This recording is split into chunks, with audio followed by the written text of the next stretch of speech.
Coach Agostino, the head basketball coach for the Amityville Warriors, and you're watching Warrior Basketball. It's time for Warriors Basketball on the Amityville Broadcasting Network. Welcome to the Amityville Broadcasting Network. I'm your host, Lucas Torres, here with Aiden Fonsetto, and we're just here to break down the game a little bit before the tip-off. And so far, the matchups have been extremely close games, especially leading into playoffs. Again, just to start off, Amityville played an amazing game against Kings Park last week. If you tuned in then, again, a lot of these teams have been coming into the playoffs with such high energy, and all of these teams have such high stakes since it's a one-loss series. So that means one elimination and you're out. Gone. All right. But to just simply break down the brackets and all the games going on here tonight across Long Island. For starters, we have Bayport versus Deer Park, West Babylon versus Harbor Field, Sayville versus Wyandanch, Comswog versus Hauppauge, and Amityville versus Hampton Bays here on our home Claude Byer Court. Again, all these matchups are going to be absolutely amazing. All these games are going to be starting at the same time, and overall it's going to just be amazing to see what all these teams can do. And just to start, let's start off with the standings first. Wyandanch is in second place with a league record of 11-4. Again, some of these teams are completely on top, isolating themselves as those strong teams. Number 3, we have West Babylon. Number 4, Amityville. Number 5, Deer Park. Number 6, Hauppauge. 7, Harbor Fields. Now jumping down a little bit, we have in 12th, East Hampton. 14th, Comswog. Number 15, Bayport Blue Point. 16th, Hampton Bays. And 17th, Sayville. Again, you can never underestimate these teams, especially in the playoffs. There are so many teams that are coming into this matchup with strong and just a bunch of players that have that fighting spirit within them. Now, to start this off, we're going to cover the Bayport versus Deer Park game that will be going on at another court tonight. Blue Point is 14-6 overall, but within their league, they are 10-4, with their last game being February 7th at Miller Place, a win which was 66-40. But we have them facing Deer Park, which they've already faced off before, but they ended up losing that game. Yeah, it was a close game. It was 41-49. Hauppauge ended up coming up on top. They had a slow start in the beginning. First quarter, they only got 7 points. Second quarter and third quarter, they only had 10. And then the fourth quarter, they started to pick up the pace a little. They got 14. But Hauppauge was on top of them. Hauppauge started off the first quarter with 10. Slowed down a little bit in the second quarter with only 8 points. But third and fourth quarter, they started picking up the pace a lot. It went from third quarter, they had 14. Fourth quarter, they had 17. And then Deer Park did not have enough chemistry, I guess, to pull out the win against them. That's going to be a main factor, especially in these games, as we're going to see in the playoffs. It's mostly about that chemistry and how those teammates work together in a way. Now, moving on to Deer Park's record. Overall, they went 11-9, but in their league standing, they went 8-7. Their last game played was at Hauppauge with a 41-49 loss. Again, some of these teams are coming in with a so-and-so record, but no team can be underestimated in playoffs. Everyone has a target on their back, especially in some of these matchups. Again, such strong competitors coming into these playoff games. Every team is something to worry about. They all have a target where everyone has to be watched out. You can never underestimate a team, like you said.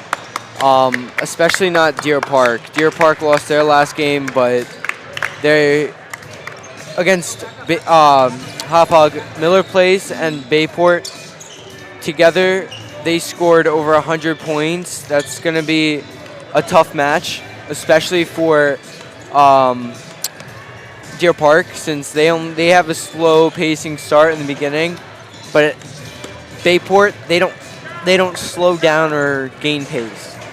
So I think Bayport will have that advantage over them, over the pace of the game. I just want to put it out there that Amityville has a very stop-and-go starting, meaning in their first and second quarter, we see a lot of stops and a little bit of so-and-so scoring in a way, to the point that within the first 2 quarters, it's almost a slow-paced game, even if they start off fast. But when you get into the third, fourth quarter, that's when they really shine.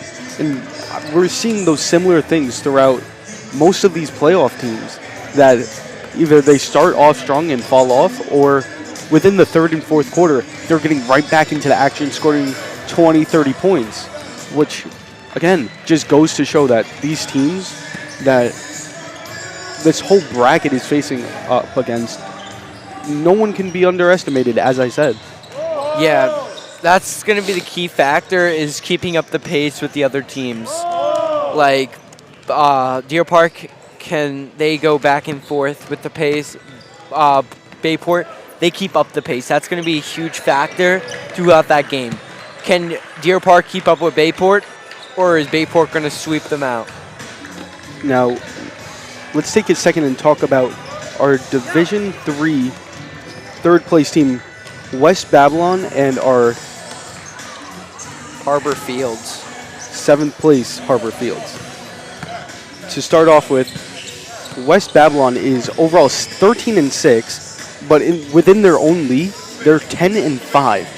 Pretty high standing record, especially since their third place team only a few wins behind Kings Park and Wyandanch.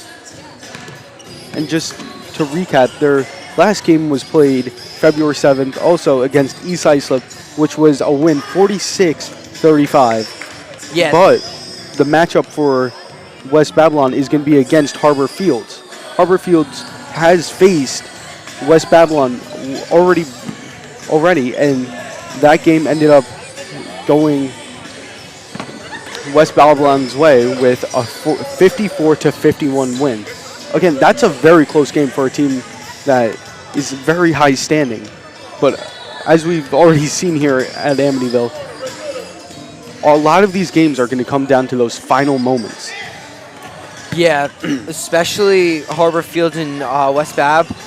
Another slow. They both have different paces. That's the good thing about basketball. They each have their own pace to play at. So West Babylon, they had a good pace throughout the game until the second quarter. The second quarter, they slowed down and then picked up the pace.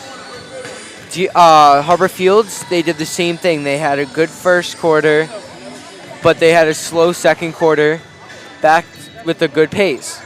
But Harbor Fields ended up losing that game 58-47 by Kings Park.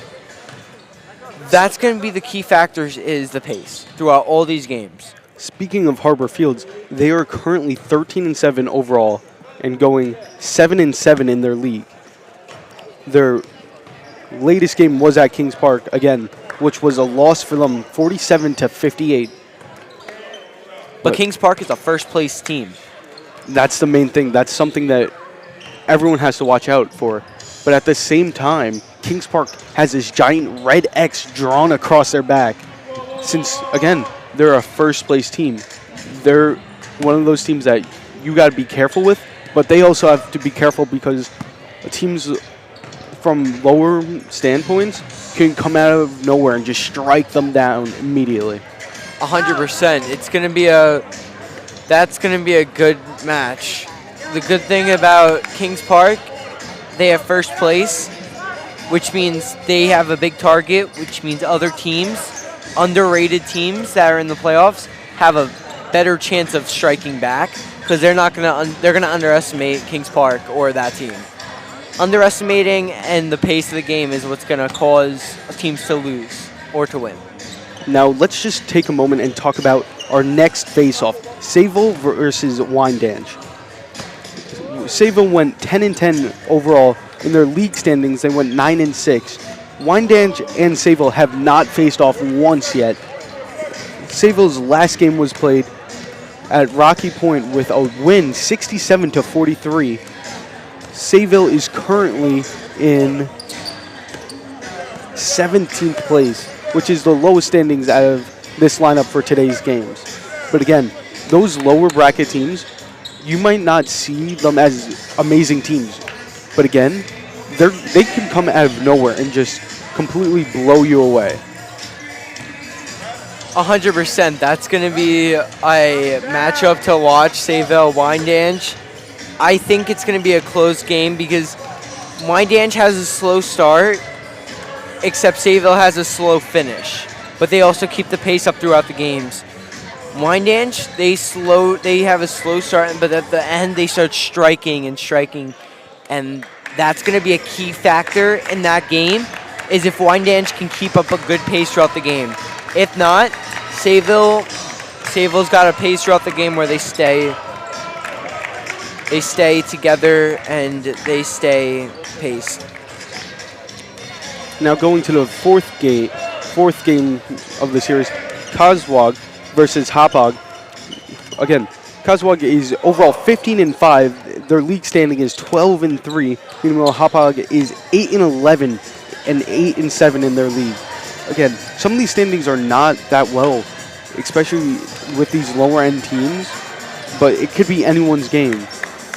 100% with that. So Coswag, they have a slow pace throughout the whole game. That's not gonna be something that they can do. They're gonna have to pace up and they're gonna have to go faster. Hauppauge, they have a good pace throughout the whole game. They start off slow and then they end. They start striking, and once they start striking, that's when their pace goes up, which is always a good thing. I think I can say enough about the brackets. Let's just talk about our number 4 team, Amityville. And Amityville, again, is playing Hampton Bays here at the Claude Beyer Memorial Court. It's a matchup, first game, and again, we're lucky to have this home game. I'm going to be honest here. I wasn't expecting to be back. We're here on a Monday, about to see an amazing playoff game. All these players are ready to go and face each other, especially since, again, it's that one-loss elimination series.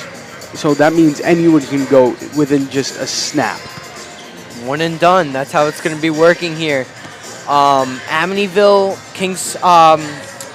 Hampton Bays, two great teams, both paced, both going to play a great game.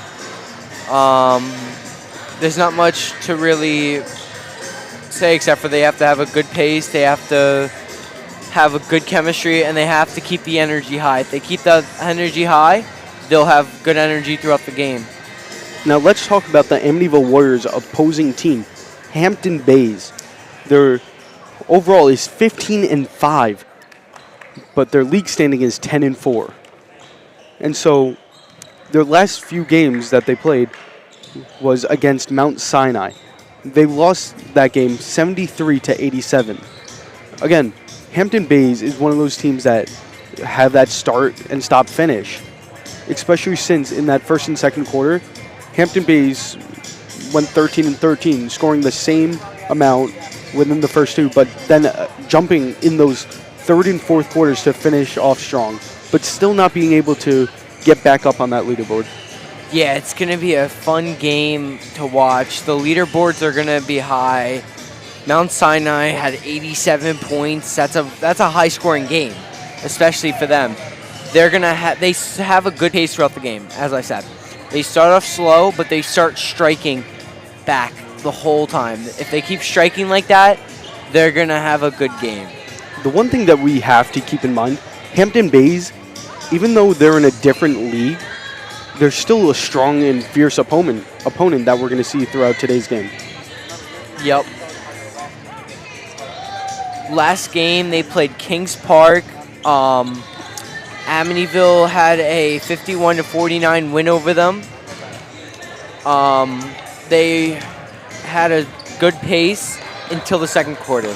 Second quarter, they started to slow down, but then they started picking up the pace a lot during the second quarter.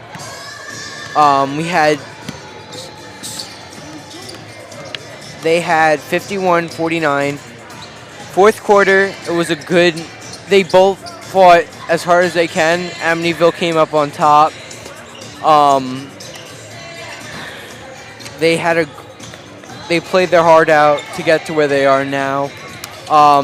Serville Williams, Tyler Hinton, and Sherwin Johnson each scored 9 for Amityville. They had a great match. They fought their hearts out, and here they are today. So speaking of Amityville, that last game against Kings Park came down to the absolute wire. Again, the final score was 51-49, and Amityville is now 12-28 overall, and in their league standings, 8-6. Amityville, again, is one of those underdog teams that came out of nowhere, striking down Kings Park for the second time now. The Amityville Warriors have already faced off Kings Park once before. And again, that was a game that, if you saw it, it came down to the very last second. But even the head coach of the Amityville Warriors realized that they needed to shut down those leading scorers from Kings Park. For example, Matthew Garside, the number 1 scoring player in the league, had 22 points that game. But even then, the Amityville Warriors figured out how to stop and shut down Matthew Garside. Speaking of some of those leaders, in today's game against Hampton Bays, we have 2 players that Amityville is absolutely going to need to watch. Number 1, in second place, Casman Johnson with an average of 25.6 points, 45 free throws. And again, some of these players are absolutely outstanding and dangerous to see with on and off the court. So again, we're here at the Claude Beyer Court, about to watch an amazing game between the Amityville Warriors and the Hampton Baymen. It's going to be absolutely amazing. I'm Lucas Torres, your host, here with Aiden Fonsetto, and now we're going to cut to our coaches show really quick. I'm Lucas Torres, here with the Amityville Broadcasting Network, here with head coach Jack Agostino. First question for you. The last game your team faced off in was against Kings Park with a final score of 51-49, a game that came down to the wire. How do you think that game will help the Warriors tonight? Well, I can tell you this. I feel like the last 4 games have been playoff-type games. We basically needed to win every one or we would have been eliminated from the playoffs. So I kind of feel like that's going to give us great experience. So you feel that you guys almost have that edge in gameplay as of right now? I do. I really do. And I mean, I'm not trying to sound overconfident, but we've played 4 straight playoff games. So now to continue the streak won't be easy. Hampton Bay is a very tough opponent, but I think we're starting to kind of gel and get what we've been trying to teach all year. Next question for you. Every team has a clean record as of right now. How do you feel going into playoffs knowing that it's a 1-loss elimination series? Well, that's the best part about it. I mean, every game is, when you coach teams for so many years, every game kind of feels that way to the coach, maybe not always to the players. But, that's the best part of the year is to play that single game elimination. A lethal combo has landed on the court tonight. Casman Johnson and Patrick Donahue. How will your team stop these players both defensively and offensively? Oh, they're really good. They're big. One guy's strong, really, really strong, and he's going to give us a lot of problems. Casman is probably one of the top 3 players on Long Island, definitely in Suffolk County, and he can really score. So our game plan is to really know where they are the whole time, and they're going to have to earn their points. They're not going to give any away. The league has been watching your team closely, especially after your big win against the number 1 team in the league, Kings Park. Your team was the underdogs during the regular season. How does it feel coming into the playoffs with a target on your back? Oh, I don't think we have the target on our back. We're the number 7 seed. There's no way we're the target. Number 1 is Kings Park. They still have it. Number 2 is East Hampton. Number 3 is Mount Sinai. Number 4 is Wyandanch. I think most people wrote us off.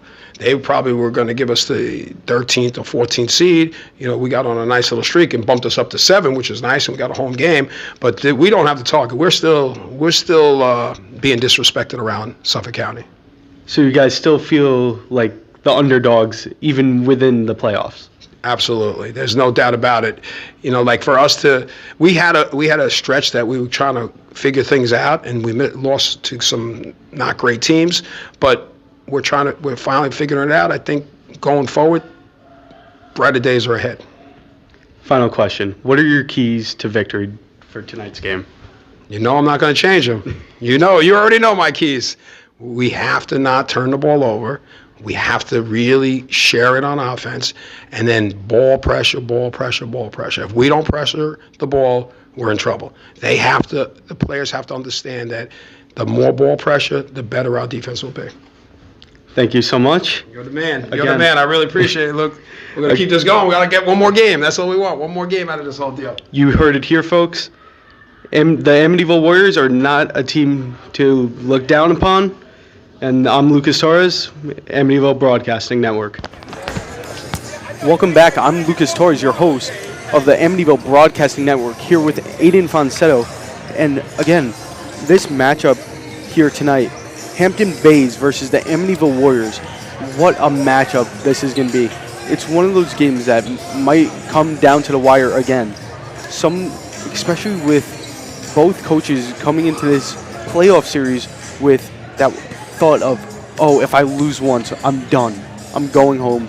It's one of those scariest feelings. But again, even Jack Agostino said he enjoys knowing that any game could be his last, and that's kind of the fun of it for him.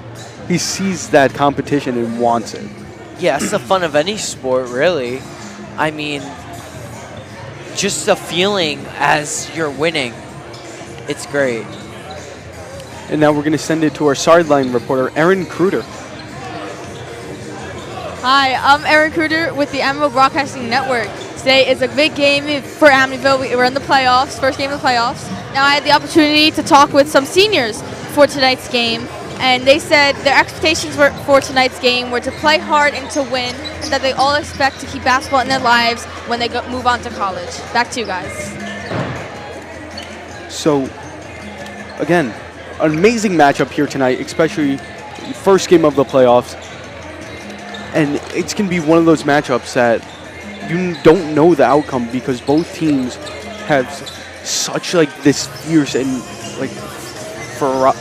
it's just going to be one of those games. Again, it's going to be, who knows, it might come down to the wire again. We'll just have to see. Yeah, it's going to be a great game. It's gonna be a game where you can't underestimate any of the players. You're gonna have people that are stepping up that don't usually step up, or at most kids that step up are gonna do better than they have done in the past. It's gonna be one of those games where it's gonna go down in the history books. Just to talk about Hampton Bays really quick, their last game was against Mount Sinai, where Hasman Johnson scored 28 points. Even though Hampton Bays lost that game, that player came out of nowhere scoring 28 points, which is going to be scary for the Amityville Warriors here tonight. The Amityville Warriors and Hampton Bays have not faced off yet, even in the regular season, but both teams are not to be messed with, especially since both of them want that win, knowing that they'll lose tonight. Oh, 100%. Everyone wants to win. But it comes down to the leadership, the chemistry, and then the way that they don't. If Amityville turns over the ball, there's going to be an issue. Because that's when they're going to score the most points, Hampton Bays. Just to break down Hampton Bays' last game just a little bit further, in the first and second, they went 13-13. Not terrible, not amazing. They started losing in that first quarter, 13-26 to Mount Sinai. Into the second, 13-23. But in that third and fourth quarter, that's where they finally started coming up and showing what they could do. But even then, it wasn't enough. We know that the Amityville Warriors are a very fast-starting team in the beginning and sometimes take their time between the third and the fourth quarter, but get back up in that fourth quarter. But again, Hampton Bays might finish strongly in that third and fourth quarter, which Amityville will need to watch out for. Oh, yeah, 100%. They're going to have to watch Casman Johnson. He's 6'5". He's got the strength. He's got the speed. He's got the shooting. They gotta cover him. If they don't cover him, then it's going to be harder to keep the score going. They have to keep a good pace during the game. They can't slow down. They slow down, there's going to be a mistakes. Mistakes cost points. Points cost game. Now, just to talk about the matchup today, Hampton Bays versus the Amityville Warriors. Just to put this out there are 2 top 100 players here tonight. We have Christian Smiley and Casman Johnson. These 2 players, it's going to be a face-off unlike we've ever seen here at Amityville. It's going to be one of those face-offs that both sides are going to need to either shut down each other or it's going to just be back to back to back. Where, again, with such tall players and such energy on the court, this game can go either way. It's not just Casman Johnson who's tall. You also have Isaiah Latanzio. He's also a player that's got the height advantage. But as you were saying about Christian Smiley, he's got the height, he's got the speed, and he's got the power. He's going to be another key factor in this game. Speaking of those 2 important players on the Hampton Bays team, Casman Johnson is number 2nd in second place in the league scoring. He has 25.6 points average, and then another Hampton Bays player has Patrick Donahue has 16.7 average points. Again, both of these players are going to make a key difference in today's game, especially with Jack Agostino noticing these players and knowing that they're going to come onto this court with such fierce and just that whole attitude of wanting to win that game. Tonight's game is going to be a spectacle to watch that you won't be able to take your eyes off of. Some of the keys to the games are basically trying to not turn over the ball, as they said in the coach's show. If you asked him about it, he said the keys to the games are basically not to turn over the ball and to keep the ball moving and have ball control. Those are the keys to the game. It's going to be an amazing matchup here tonight at the Amityville Broadcasting Network. I'm your host, Lucas Torres, here with Aiden Ponsetto, and this was the pregame. Tip-off coming up in just a minute here on the Amityville Broadcasting Network.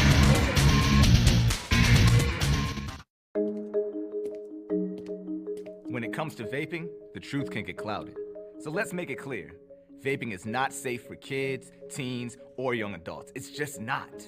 Because vaping can put microscopic particles into your lungs. And dangerous things like metals and volatile organic compounds into your body. And nicotine, the same highly addictive substance found in regular cigarettes. Nicotine can harm a person's brain development through their mid-20s, affecting learning, memory, attention, and impulse control, and priming the brain for other addictions. Vaping products also come in kid-friendly flavors that can make them appealing to youth. And many kids also use other drugs, like marijuana, in vaping devices. With appealing flavors, high nicotine levels, and lots of promotion on social media, many kids think vaping is harmless, but it's not. So talk to your kids about the risks of vaping, because when you talk, they hear you. Throw out the records and hit the reset button. The playoff dance has begun. It took 4 straight wins, including a regular season-ending victory against Division III leader Kings Park. But the Amityville Warriors earned themselves the 4th seed and a home playoff game. With one more chance to shine in front of the Warrior faithful, Amityville hopes to continue the journey to Stony Brook and beyond. But the first test is a difficult one as 5th seed Hampton Bays comes to town with 2 of the best offensive forces in Suffolk County. Can the Warriors earn a trip to East Hampton on Thursday, or will the Baymen send Amityville home for the season? Find out now on the Amityville Broadcasting Network. Coach Agostino, the head basketball coach for the Amityville Warriors, and you're watching Warrior Basketball on the Amityville Basketball Network. It's time for Warriors Basketball on the Amityville Broadcasting Network. Live from the Fred Williams Memorial Gymnasium on the Claude Beyer Court here in Amityville at Amityville Memorial High School. It is playoff basketball on the Amityville Broadcasting Network. We've been waiting all season for this to see what this team under Coach Jack Agostino was made of. We'll now throw the records out the window. It's 0-0 across the board as the Warriors get set to host the Hampton Bays Baymen. It's winner take all and loser go home right now on the Amityville Broadcasting Network. I'm Matt Grice, joined by Lucas Torres, Eric Kruder on the sidelines for us this afternoon, and we are just moments away from what should be an exciting packed house here at Amityville Memorial High School. Should be a lot of fun, Lucas. I don't know if you can feel it, Grice, but can you feel the energy in this court tonight with both teams being here? It's going to be an amazing face-off here tonight between the Hampton Baymen and the Amityville Warriors. What a game it's going to be. Should be a lot of fun. Let's get right down to it. Let's get into the starting lineups. We'll start with the Hampton Bays Baymen. It's number 1, senior guard Giannotti Scotto. Number 2, Casman Johnson, senior guard / forward. Number 3, junior guard James Powers. Number 11, Patrick Donahue, he's a junior guard. And number 25, junior forward Isaiah Latenzio. And for the Amityville Warriors, pretty much the same starters that we've seen the whole season. Number 1, Savell Williams, he is a junior guard and a co-captain of this team. Number 2, another co-captain, senior forward Justin Thornton. Number 4, co-captain, junior guard Sherwin Johnson. Number 24, co-captain, junior forward Christian Smiley. And getting the start today after earning it with 9 points and 2 3-pointers in the last game, number 10, the senior forward Tyler Hinton. We're moments away from tip-off, but now we go to PA address announcer Gerald Asbell as he brings us the national anthem. With our national anthem. Oh, sing and you see by the dawn's early light what so proudly we hailed at the twilight's last gleaming, whose broad stripes and bright stars through the perilous fight.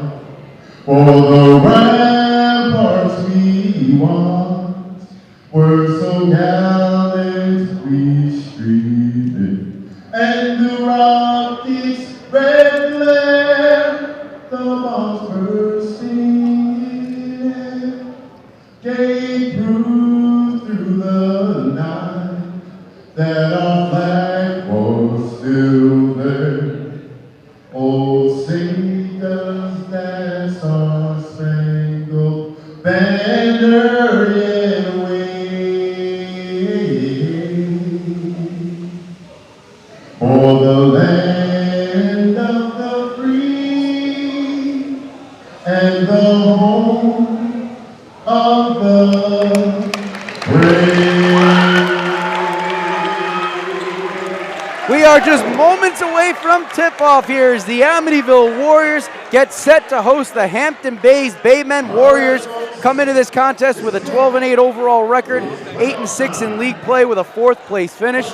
They are coached by head coach Jack Agostino, assistants Anthony Agostino, and former player Jason Frazier. And for Hampton Bays, they come in with a 15-5 overall record, 10-4 in league play, finishing in 5th place in League 4. And they are head coach Noah Brown and assistant coach Robert Sutton. Well, the crowd is ready to go. You can feel the anticipation here. Both teams in their respective huddles with their final words of wisdom from their head coaches. Warriors are out on the court first. Lucas, this should be a lot of fun tonight. This is one of those games that the energy is going to be absolutely just outstanding, especially with both teams being here at this playoff game. Again, Grace, we weren't expecting to be here, but we're here tonight.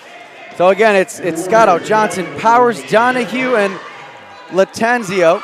Williams, Thornton, Johnson, Hinton, and Smiley for the Warriors. Taking the opening tip, it'll be Christian Smiley matching up with Casman Johnson. Johnson, a top 100 player, as is Christian Smiley. Johnson, second in Suffolk County in scoring this season. That should be a fun matchup to watch. And looks like we are ready to go. The cheerleaders are ready. The bleachers behind us are packed. Fans on the other sides as well. The officials making one more check.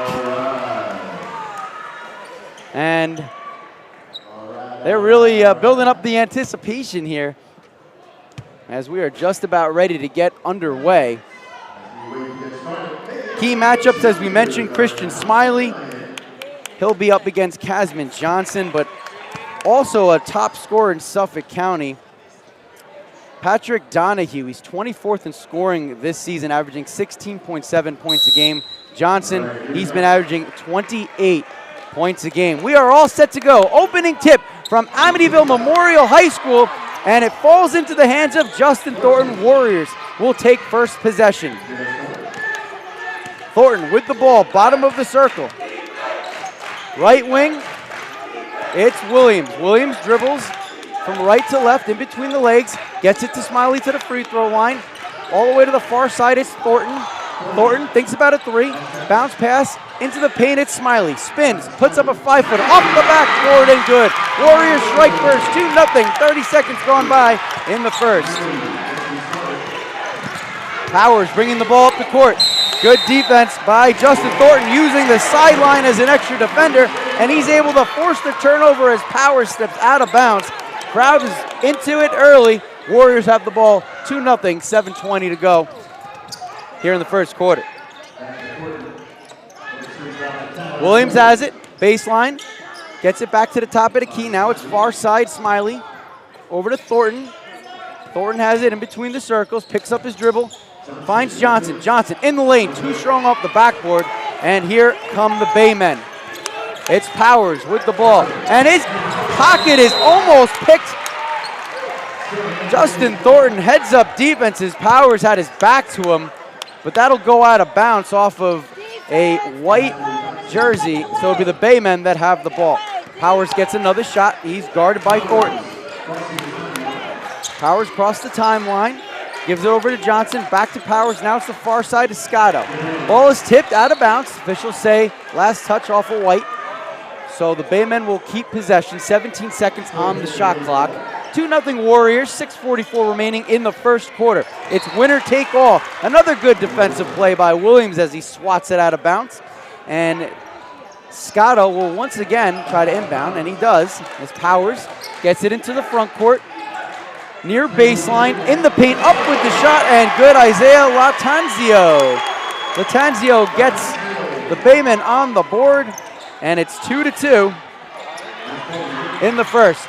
Fast break, other side, Smiley up and in with the left hand under the basket. All 4 points belong to number 24. It's 4-2 Warriors, 6:17 to go here in the first. Powers trying to go in the paint, has his pocket picked by Williams. Hinton is now in the ballgame. He's double teamed, remember, as a starter, starting for Brown today. Bounce pass, right side, up with the shot, doesn't go. We get a whistle and a foul. And they'll say it's in the act of shooting, so Justin Thornton will go to the free throw line to shoot a pair. 4-2 Warriors. 2 minutes gone by here in the first quarter in a winner-take-all playoff game against the 5th-seeded Hampton Bays Baymen. 2 minutes have only gone by in this game. And can we just talk about both of these teams? Both very aggressive, both have very, just already, both offensive and defensively, both teams are outstanding. We're seeing a very strong offense but mainly defense here from the Amityville Warriors. And the Hampton Baymen are trying to catch up with their offensive style. And Thornton hits a pair of free throws. 6-2 Warriors with the early lead. Thornton had 4 points in the last contest against Kings Park. Backcourt pressure by the Warriors. It's Thornton. Powers trying to cross the timeline. He does. Right in front of us here on press row. Powers still has it. Picks up his dribble. Finds Johnson left wing. Johnson looking for a screen. Double teamed in the corner. It's Powers. Puts up a shot and swatted away by Christian Smiley. The Baymen will keep possession, but the crowd liked that one. 15 seconds on the shot clock as Scotto will inbound from the far baseline right in front of the Warrior bench. Bounce pass into Johnson, loses the handle. Warriors have numbers on the steal. It's Smiley in the paint, puts up a wild shot. Won't go off the side of the rim. We get a whistle, and looks like they're going to call a loose ball foul on the Warriors. It'll be called on Savell Williams. And Hampton Bays will get possession back. 6-2. Warriors with the early 4-point lead. 5:32 to go in the first quarter. Full court press for Amityville. Isaiah Latanzio down low now. Coming Donahue from the left side, and he gets a pair. 6-4, 5:22 to go. And now the Baymen putting on the press in the backcourt. Fast break down the other side. Rims around, won't go for Williams. Loose ball in the paint, up with the shot, it's hitting. And he drills it. 8-4, Warriors in front. 5:06 to go, first quarter. Can we just talk about Amityville's movement of the ball? It's absolutely outstanding here already. Very fast-paced game here. Latanzio, Johnson, three-pointer, sinks it. 8-7. Hampton Bays within a point, 4:47 to go. First quarter. Warriors having some trouble midcourt. Ball almost picked. Savell Williams trips, loose ball.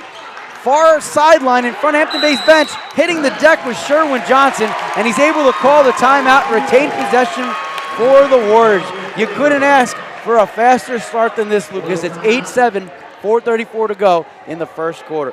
I gotta say, being in the middle of both the Amityville Warriors and the Hampton Bay Baymen, energy in the room is absolutely outstanding. With both teams just getting ready to. It's only been 4 minutes, and this game is absolutely outstanding. It's been back and forth already, and I think we're gonna have another case of the Warriors having a similar game with the Kings Park. One of the things that's interesting is you see the progression of conditioning as the school year goes on. Both of these teams better be in tip-top shape today, as if this pace is going to be sustained through 4 quarters, this is going to be an exciting game. Remember, the winner of this contest moves on to East Hampton. They were the #1 seed in League 4. That game will be this Thursday. The loser sees their season come to a close. Warriors earning the home game because of a 4-game winning streak to end the regular season. That includes defeating Kings Park, the #1 seed, or the #1 team, I should say, in Division 3. The Warriors, Lucas, were the only team to beat them this year as Kings Park finished 12-2 in Division 3. Can the Warriors continue that momentum? They will have the ball. Williams will slow things down. 8-7, Warriors in front, 4.5 to play, opening frame. Tries to get a pass to Smiley, almost picks. Smiley from the right upper block, rims out, rebound underneath for Johnson. That doesn't go, and the rebound pulled down, but stolen away by Johnson, and he goes up with the layup and in. 10-7, 4:14 to go in the first quarter. Johnson, triple team, picks up a dribble, pass tipped away by Thornton, trying to keep it in bounds, he does. 2-on-0, up with the shot underneath, and it's swatted away. Good effort by Johnson underneath, and it is out of bounds. The crowd really getting into it. Let's take a moment to check in with Eric Kruder on the sidelines. Hi, I'm Eric Kruder with the Amityville Broadcasting Network. This has been a really intense playoff game so far tonight. And during the recent timeout, Coach Agostino talked over his players about the strategies that they can use because Hampton Bays has definitely proved that they are very formidable opponents. Back to you guys. Hitting to Smiley. Smiley for 3. Too strong up the back rim, loose ball, and it's pulled down by Williams. Williams in between the legs dribble. Far baseline, back to the bottom of the circle is Thornton, and he will slow things down as the Warriors have 25 on the shot clock. Good defense by Scotto. Thornton looking for a screen, gets it to Smiley. Top of the key, far side, dangerous pass to Williams, but Williams pulls it in, up with the floater, doesn't go, hitting the rebound. He follows up, that doesn't fall. Williams again with the rebound, that doesn't go, hitting with the fourth chance opportunity. And finally a foul is called as Tyler Hinton will go to the charity stripe. Warriors looking good on the offensive glass, but unable to finish on that possession. The Amityville Warriors basically doing jumping jacks underneath the hoop, trying to put the ball back up. But we saw number 10, Hinton, get the foul and trying to score an extra bonus point for Amityville. Hinton's first free throw rolls around and falls through the net, 11-7. Tyler Hinton last game had 9 points, including 2 3-pointers.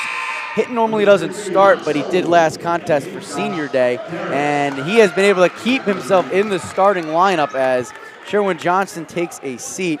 Josh Garrett enters the game, and Hinton gets set for the second free throw. Off the back of the rim, no good, but Smiley with the offensive board. Smiley up with the shot, air ball, Hinton trying to save it, scoops it right into the hands of Donahue. Fast break now for Powers. Powers in the lane, left side, ball partially blocked by Josh Garrett. Here come the Warriors. It's Williams. Williams in the paint. His shot is partially blocked. Hinton has it and it's swatted away. And following up is Justin Thornton. Warriors go up 13-7, 2:54 to go in the first quarter. And the ball is on the floor, stolen away by Hinton, pass tipped. Garrett trying to break in himself, off the backward, won't go, but Smiley with the putback off the boards, and the Warriors up 15-7, 2:38 to go in the first, and Coach Noah Brown of Hampton Bays wants to talk it over with a timeout. Can we just talk about the offense of Amityville really quick? What an improvement from the past few games. We've seen them through this whole season just develop, and now here in the playoffs, it's a whole new game with them. Just their offense and defense is absolutely stunning. They're working the ball everywhere, inside and outside of the paint. And if I'm being honest, I think they learned that from Kings Park, going against that key player that they had. I think you're right, Lucas. They learned it throughout the course of the season. The beginning of the year, you saw the defensive effort. You saw the fast break points off of turnovers that they were able to get off of the weaker teams in the league. But then they had a rough patch. And Coach Agostino talked about that in the pregame show with you. I think that rough patch built a lot of character for this Warriors team as it taught them to fight through adversity and showed them that they could do it. Throw on the 4-game winning streak at the end, and this team looks primed and ready to go. With the way they've come out today, they're fired up, and this home crowd is giving them all the boost they could possibly ask for. There's a lot of basketball left. It's a game of runs, and currently the Warriors have a 7-0 run, which is what's given them this 15-7 lead with 2:38 to go in the first quarter. Full court press still on as Powers has it. Throws a long pass to Johnson. Johnson fakes with Garrett, puts up the shot, rims out. Garrett with the rebound. He hits the floor. Johnson gets it back, gets it swatted away, and the officials blow the whistle, and they'll call a foul, but a smart foul by the Warriors preventing Casman Johnson from getting the three-point play, but that will send the number 2 scorer in Suffolk County to the charity stripe. And right now, we're going to send it over to the sideline with Erin Kruder. Hi, I'm Erin Kruder with the Amityville Broadcasting Network. Both teams have proved that they are very intense this game. They're in it to win it. And during the recent timeout, Agostino went over some plays with his team. And you could definitely see how the team has grown since the beginning of the season. Back to you guys. Thanks, Aaron. First free throw by Johnson falls through. So that ends the 7-0 run. Second free throw off the front of the rim. Neither were clean, but the final result is all that matters. 15-9 now. Warriors in front, 2:20 to go in the first. Thornton, far pass to Garrett, three-pointer, Smiley left wing, doesn't go. Hinton with the rebound, tries to kick it back out, but no one there, and it sails into the Bayman's bench. Turnover for Amityville, and Hampton Bays gets the ball back. Amityville playing basketball with a ghost there, but again, still keeping that lead. 15-9 with 2:08 left. Justin Thornton takes the seat as senior Anias Duncan comes into the ball game, and he's earned his playing time this year as well. Warriors showcasing their depth.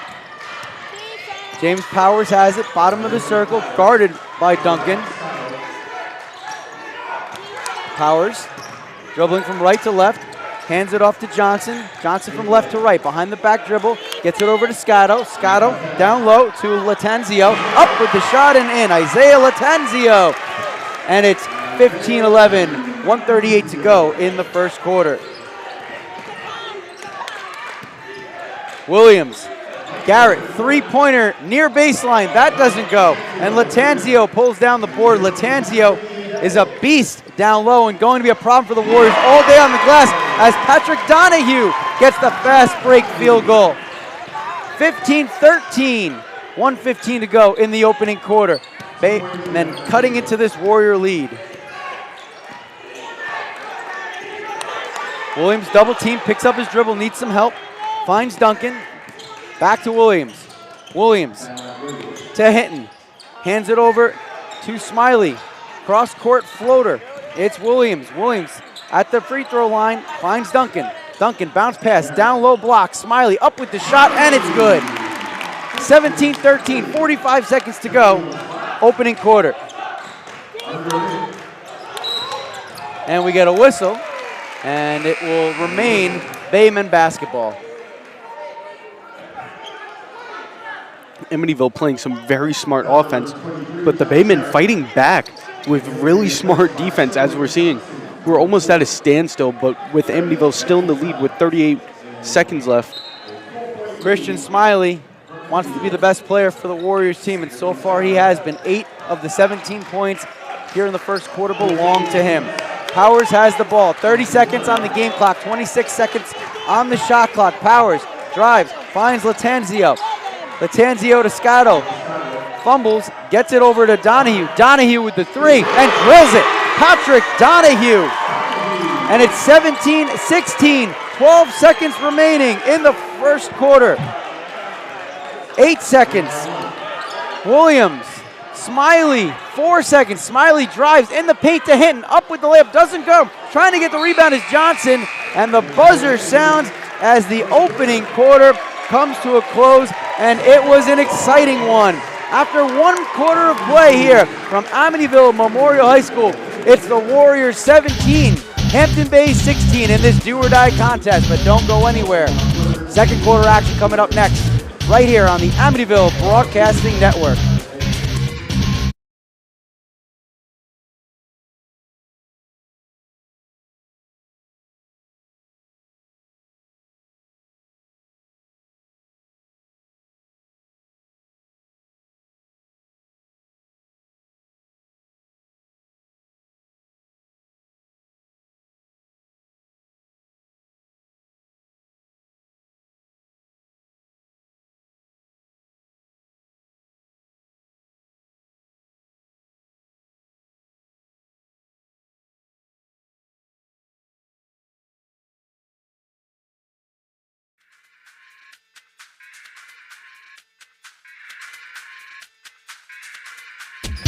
This is Seville Williams for the Amityville Network.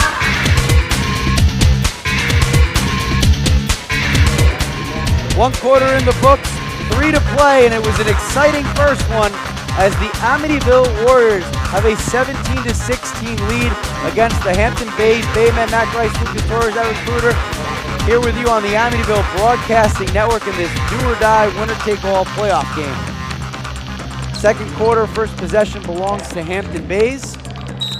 Warriors built up a 15-7 lead with a 7-0 run, but Hampton Bays has been able to eat into that as Casman Johnson has it, guarded by Sherwin Johnson, and driving into the lane, now kicking it over to Donahue. Long three, far side of rim, won't go, and Duncan with the rebound. Smiley has it, pushing the tempo. Williams driving in the paint, up with the shot, swatted away. Latanzio has it, and fast break the other way, it's Donahue.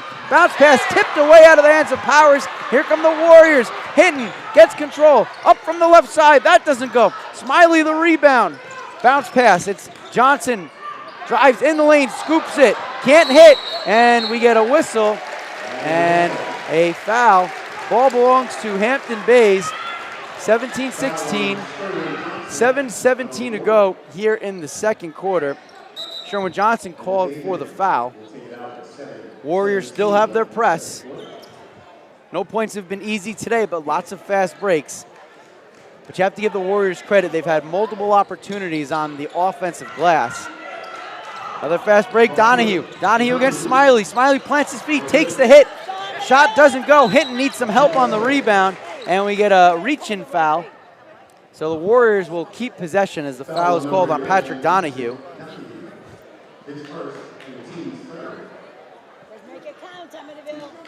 The Amityville Warriors showing a strong offense and quick hands, something that we haven't really seen as of lately. But I think, again, those past 4 games that the Amityville Warriors have played gave them a whole new understanding of how to play. In the corner, trapped is Duncan. Finds some help. Smiley, left, right block. Lays it up and in. Christian Smiley in double figures for today. And the Warriors strike first here in the second quarter. 19-16, 6:46 to go in the half.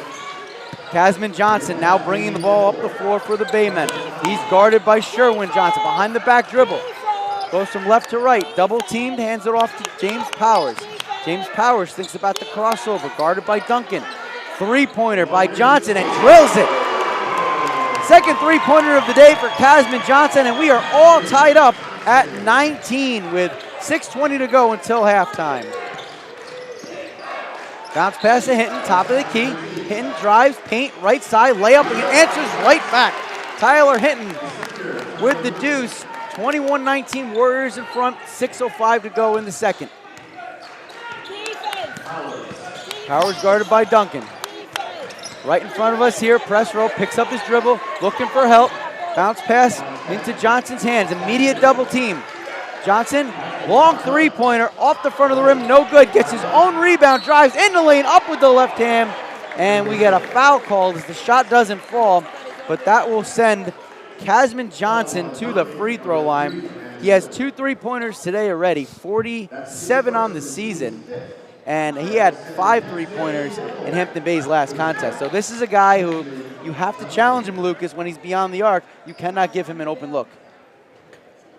As long as Amityville doesn't have a repeat like they had with Kings Park, where they left him the key 3-point shooter open, I think Amityville will be set in stone to get that lead.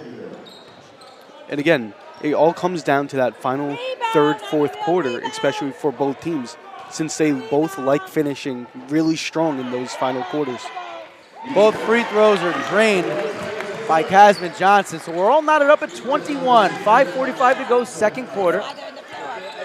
Press is pulled back by Coach Noah Brown as Thornton has it. Johnson in the paint to Hinton. Hinton right, low blocks. Smiley on the other side on the left. Pass tipped away and stolen by Patrick Donahue.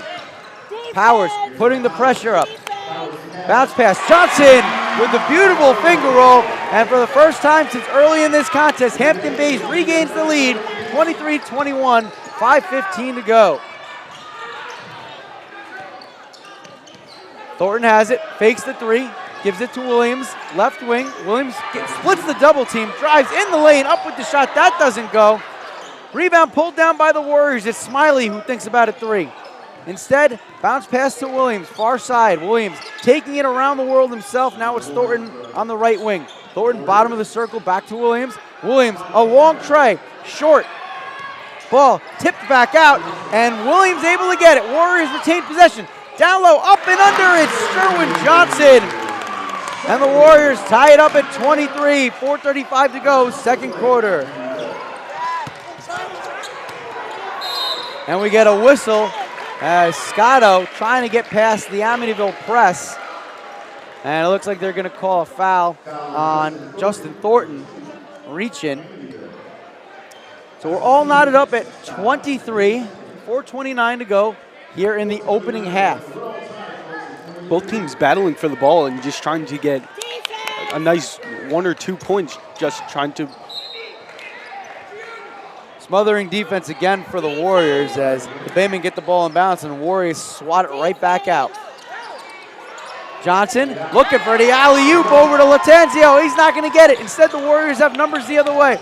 Smiley slows things down, and he gets his pocket picked. Coming back the other way, it's Powers. Powers stumbles, continues to go, and Smiley all the way back from the other end of the court smacks it out of bounds. So it will be possession Hampton Bays, but Christian Smiley, great hustle after the turnover to get back on that play.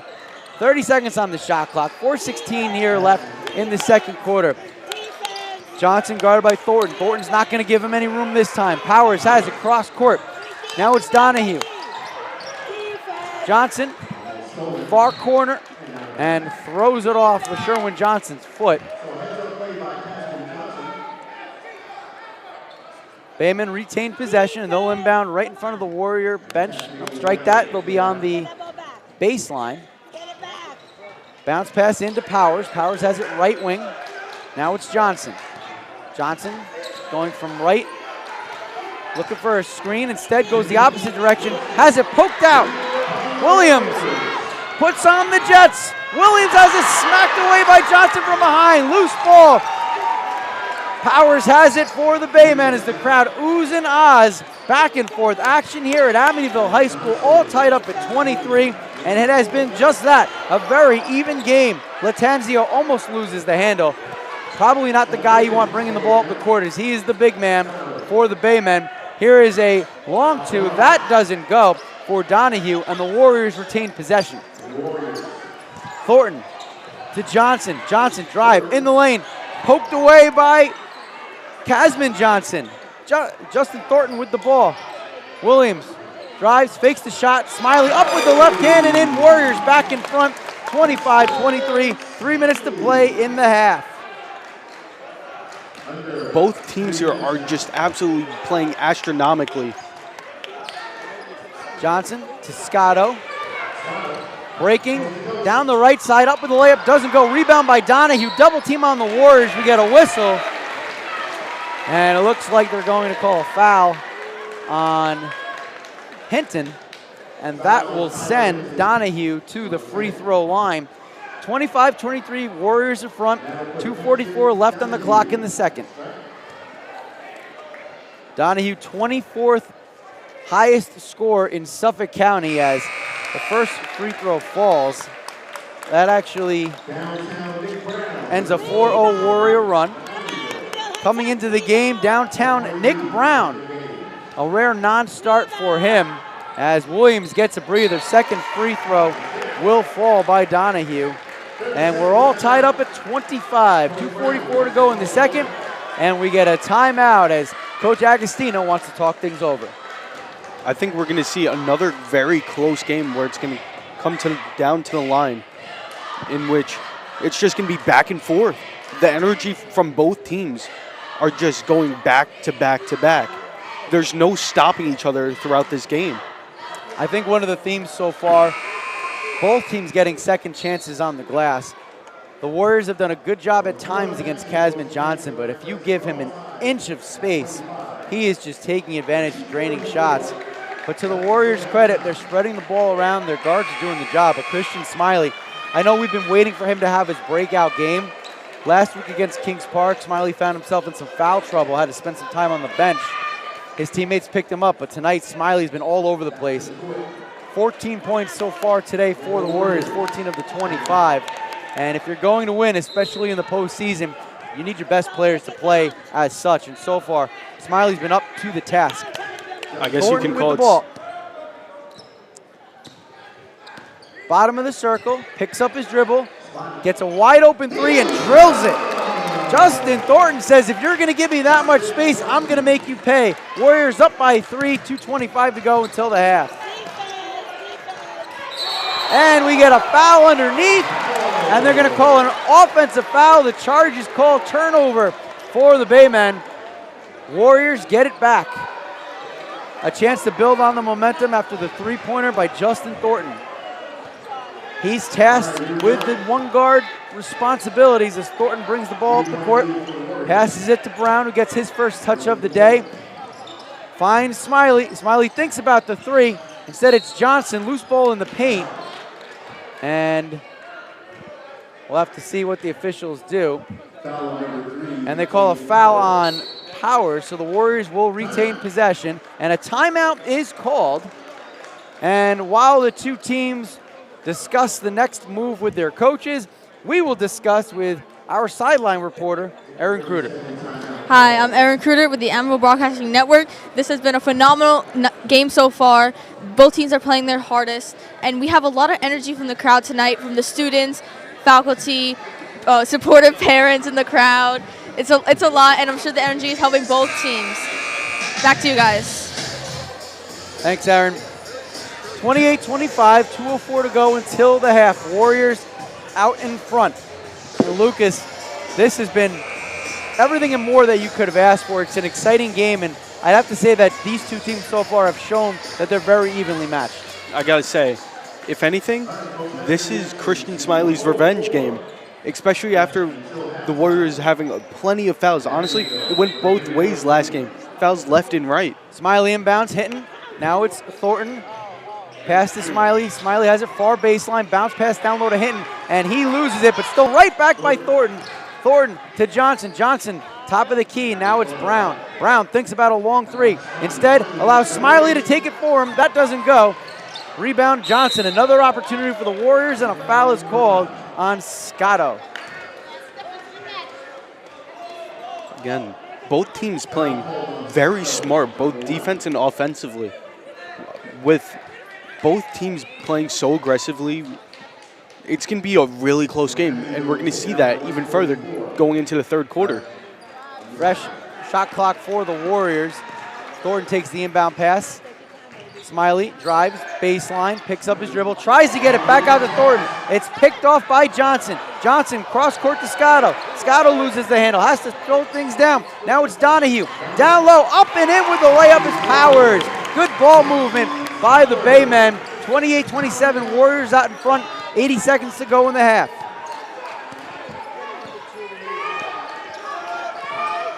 Smiley in the paint, trying to get around a triple team, and we get a whistle, and looks like Smiley's going to draw the foul, and that foul will be called, looks like it'll be called on Scotto. So back-to-back fouls on Scotto on back-to-back possessions, and Scotto's going to take a seat as a result.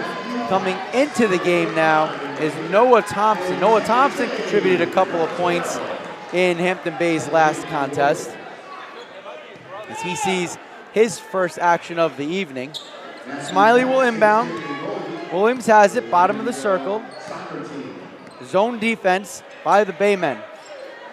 Cats in the game also now for the Warriors. Smiley, dangerous cross-court pass, trying to get it to Jackson. On the other side, it's Donahue with a 10-footer with pressure in his face, and he drills it. 29-28. Baymen back out in front. Under a minute to go here in the first half.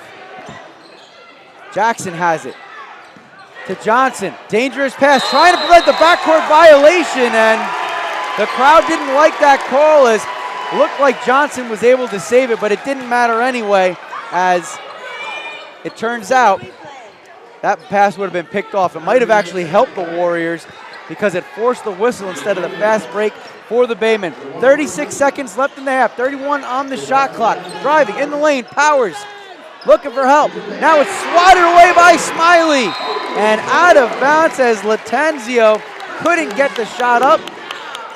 28 seconds remaining, 24 on the shot clock, and Baymen will retain possession.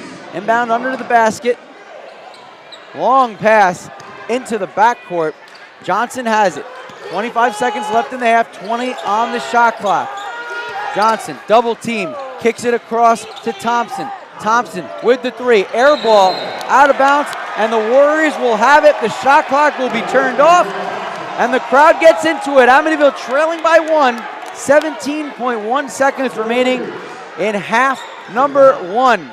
Cats trying to let some time expire.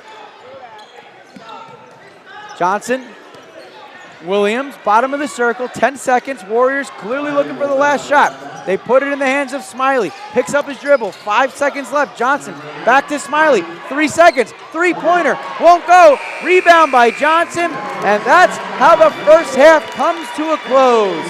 The Hampton Bays Baymen lead the Amityville Warriors 29-28. But don't go anywhere, as the halftime show is coming up next right here on the Amityville Broadcasting Network.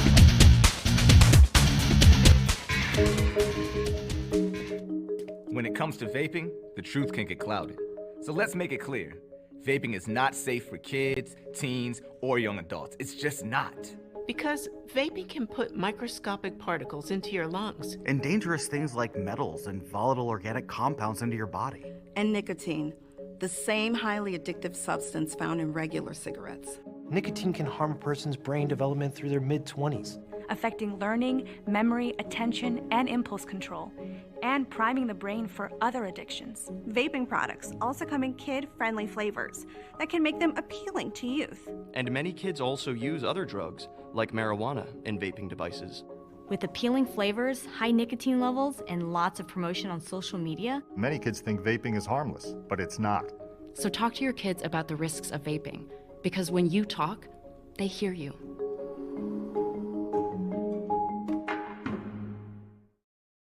On December 7, 2005, I was deployed to Baghdad, Iraq. As I was searching for the bomb, the bad guy and the bomb found me first. After the explosion, I was left with a 1% chance of living. During my road to recovery, I had a tremendous amount of support from friends and families and the Coalition to Salute America's Heroes. The primary mission of the Coalition to Salute America's Heroes is to offer financial emergency assistance to veterans and their families. Visit saluteheroes.org to learn more. On December 7, 2005, I was deployed to Baghdad, Iraq. As I was searching for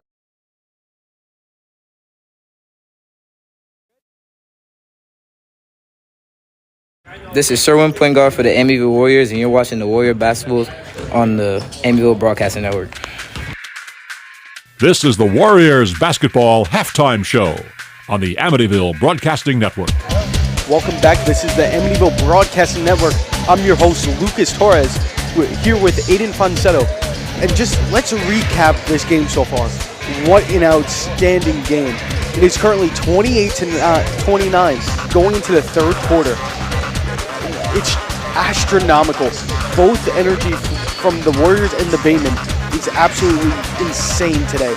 Both teams are very aggressive, and some of these players have such good energy that it's just going to be a clash in going into this third quarter. It was a great game. There's been a lot of fouls, though. Fouls have been scoring both teams' points, but Amityville has been good at controlling the ball. The pace of the game is amazing. It's 28-29 through two quarters. Smiley's been putting up points left and right. He has 12 points already until in the second quarter. I gotta say, the ball movement from the Warriors is amazing so far. They've been moving it across court the whole time, and you don't see any stopping from them. And with the Hampton Baymen, they're just going back and forth, trying to see what they could do playing against the Warriors. Both teams are having an outstanding game so far, putting each other at a standstill. Yeah, they've been able to keep both teams from scoring, and they're going back and forth with the points. So one team scores, the other team scores. They've both been, as you said, they have amazing ball movement and ball control. If they keep this up, it's going to be a close game. It's going to be to the wire again. It's absolutely amazing so far. And as I know, I spoke to Coach Jack Agostino myself, and he even said that the last 4 games that they played were playoff games to them, and that's how they were treating them. And coming into this game with that skill and that mindset just allows them to get that energy and just get their head straight and just be able to push through this game. The Baymen have been playing amazing defensively, not allowing too many points to be scored by the Amityville Warriors. But again, this game can go either way. Both teams offensively, absolutely stunning. Whether it's working it outside or working it inside the paint or just driving the ball to the hoop, it does not matter. For both teams, this is going to be a big clash. 100%. You're 100% right about that. One thing Amityville has to do a little bit better, control Johnson. Johnson is the one that's getting the ball the most. If they control him, they're going to be able to keep the score low for them. And the more that they don't turn it over, the more points they score. I got to be honest with you. As of right now, Johnson's more of a scapegoat than anything. Once Amityville gets that little bit of a lead, they're just passing it straight to Johnson and just giving it out. And I'm going to be honest, Johnson's a little bit of a cheat code during this game. They're just feeding him the ball and just getting those 2-3 points just to get them back on the board. But then again, the Amityville Warriors are fighting back with players such as we all know him, Christian Smiley, fighting back, grabbing the boards, getting the stops. The Warriors are using all of that, and it's not just singling out one single player. They're just trying to see what they could do, getting and working the ball around so everyone gets a chance, everyone gets a hand on it, just to score 1 point. It doesn't even matter. They're getting it quick, and they're getting it done. They're putting in the work.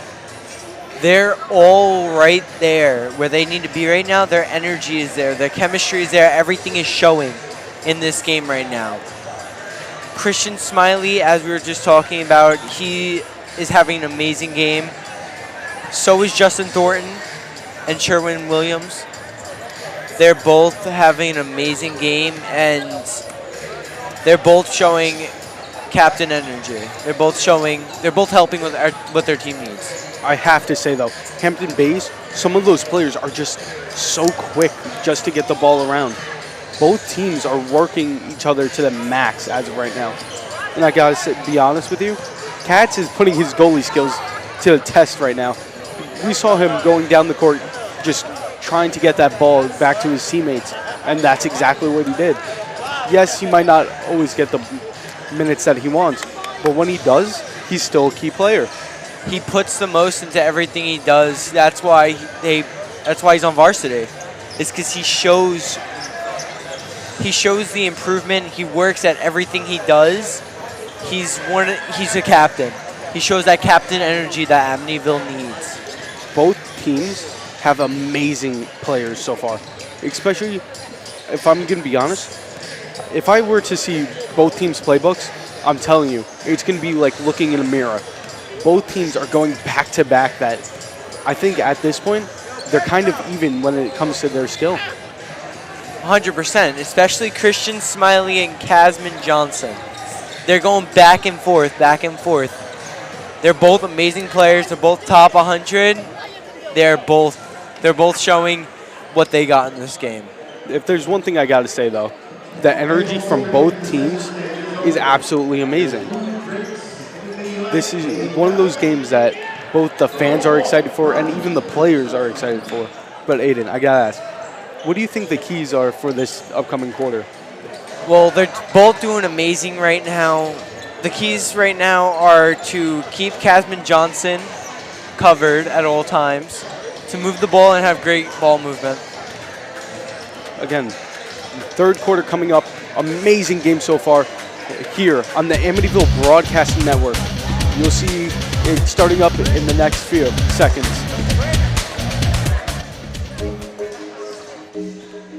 When it comes to vaping, the truth can get clouded. So let's make it clear. Vaping is not safe for kids, teens, or young adults. It's just not. Because vaping can put microscopic particles into your lungs. And dangerous things like metals and volatile organic compounds into your body. And nicotine, the same highly addictive substance found in regular cigarettes. Nicotine can harm a person's brain development through their mid-20s, affecting learning, memory, attention, and impulse control, and priming the brain for other addictions. Vaping products also come in kid-friendly flavors that can make them appealing to youth. And many kids also use other drugs, like marijuana, in vaping devices. With appealing flavors, high nicotine levels, and lots of promotion on social media, Many kids think vaping is harmless, but it's not. So talk to your kids about the risks of vaping, because when you talk, They hear you.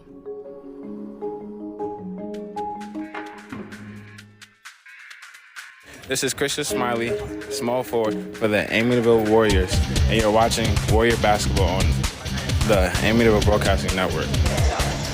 One half done and 1 to go. 16 minutes left, 8 about to be put on the clock as we get set to start the third quarter live from the Fred Williams Memorial Gymnasium here at Amityville High School. It's playoffs. It is do or die basketball as the Amityville Warriors play the Hampton Bays Baymen, and at the half, the Warriors currently trail 29-28. Thank you so much for spending your Monday evening here with us on the Amityville Broadcasting Network. Matt Grice, he's Lucas Torres. Aaron Kruder is here with us as well. And if the second half, Lucas, is anything like the first half, the energy in this building is going to be off the charts as both the players and the fans feeding off each other. I got to say, both teams are absolute pickpockets as of this game, which is absolutely amazing because they're just taking the ball from, both teams are just snagging the ball from each other like it's nothing. It's basically like taking candy from a baby for both sides, and it's incredible to see both of these teams go at it. I always say basketball is a game of runs. Warriors had a 7-0 run in the first quarter. Answering right back, though, were the Baymen with a 6-0 run of their own. And back and forth is really how it went. Right now, Hampton Bays up by 1 as we are set. Warriors going from right to left across your screen. It'll be Williams, Thornton, Johnson, Hinton, and Smiley, who has it near baseline, double-teamed. Finds Williams. Williams driving underneath the basket all the way to the other side. Tries to get it past to Johnson. It's tipped. 2 white jerseys fighting for it. Johnson takes it. 14 seconds on the shot clock. Hinton in the far corner. Down low to Johnson. Johnson dribbles once to Smiley. Smiley up with it off the front of the rim. Gets his own rebound. Rims out, but draws the foul. And Christian Smiley will go to the charity stripe to shoot a pair. In the game for the Baymen, Patrick Donahue, Casman Johnson, James Powers, Isaiah Latanzio, and looking for the, oh, there he is, in the backcourt, Gianni Scotto, as Christian Smiley ties things up at 29 as he hits the first free throw. These players on this court right now are absolutely amazing for both teams. Second free throw, rims around and drops. So Smiley hits a pair, 14 points on the day. Warriors back in front, 30-29, 30 seconds gone by in quarter number 3. Casman Johnson, far side, cross court to Powers. Powers, bottom of the circle, top of the key, picks up his dribble, gets it over to Scotto, right wing. Down low to Latanzio. Ball swatted away out of the hands by Johnson. Christian Smiley showing his defense. Smiley gets it to Thornton, far baseline, up and under, pretty shot. The crowd likes it, and the Warriors up 32-29. Under 7 to play here in the third.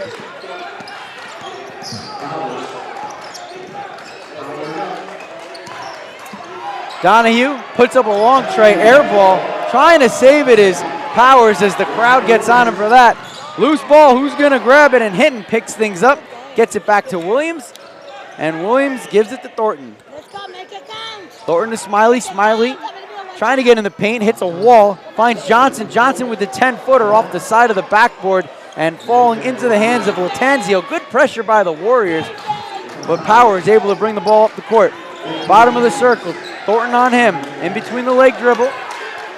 Picks up his dribble and gets it over to Casman Johnson. Johnson double team near midcourt. Scotto has it, puts up a 15-footer and drills it. Gianni Scotto cuts into the Warriors' lead. It's 32-31 with 6 to play in the third quarter. I gotta say, it's a clash of the Titans, especially with Smiley and Johnson on this court. Smiley near baseline. Thornton to Williams, back to Thornton. In between the circles, fakes left, goes right, Hinton, left-right block, shot doesn't go. Rebound, Scotto. Scotto slows things down as he hands it back to Powers. Powers has it, bottom of the circle. Guarded by Thornton. Johnson now, bounce pass over to Scotto. Shot doesn't go, loose ball in the paint, rebound by Donahue. Donahue shot rims around and falls. And Hampton Bays back on top, 33-32. 5:17 to go in the third. Amityville and the Baymen putting up some amazing plays, especially in this game. Williams drives to the basket, has it knocked away by Latanzio, and here comes Powers. Powers to Johnson. Johnson drives, pretty move, doesn't go. Rebound pulled down by Sherwin Johnson. Sherwin Johnson gets it to Williams from the left side, fakes the shot, up with the shot and in over the giant Isaiah Latanzio. Warriors back on top, 34-33, 4:42 to go in the third.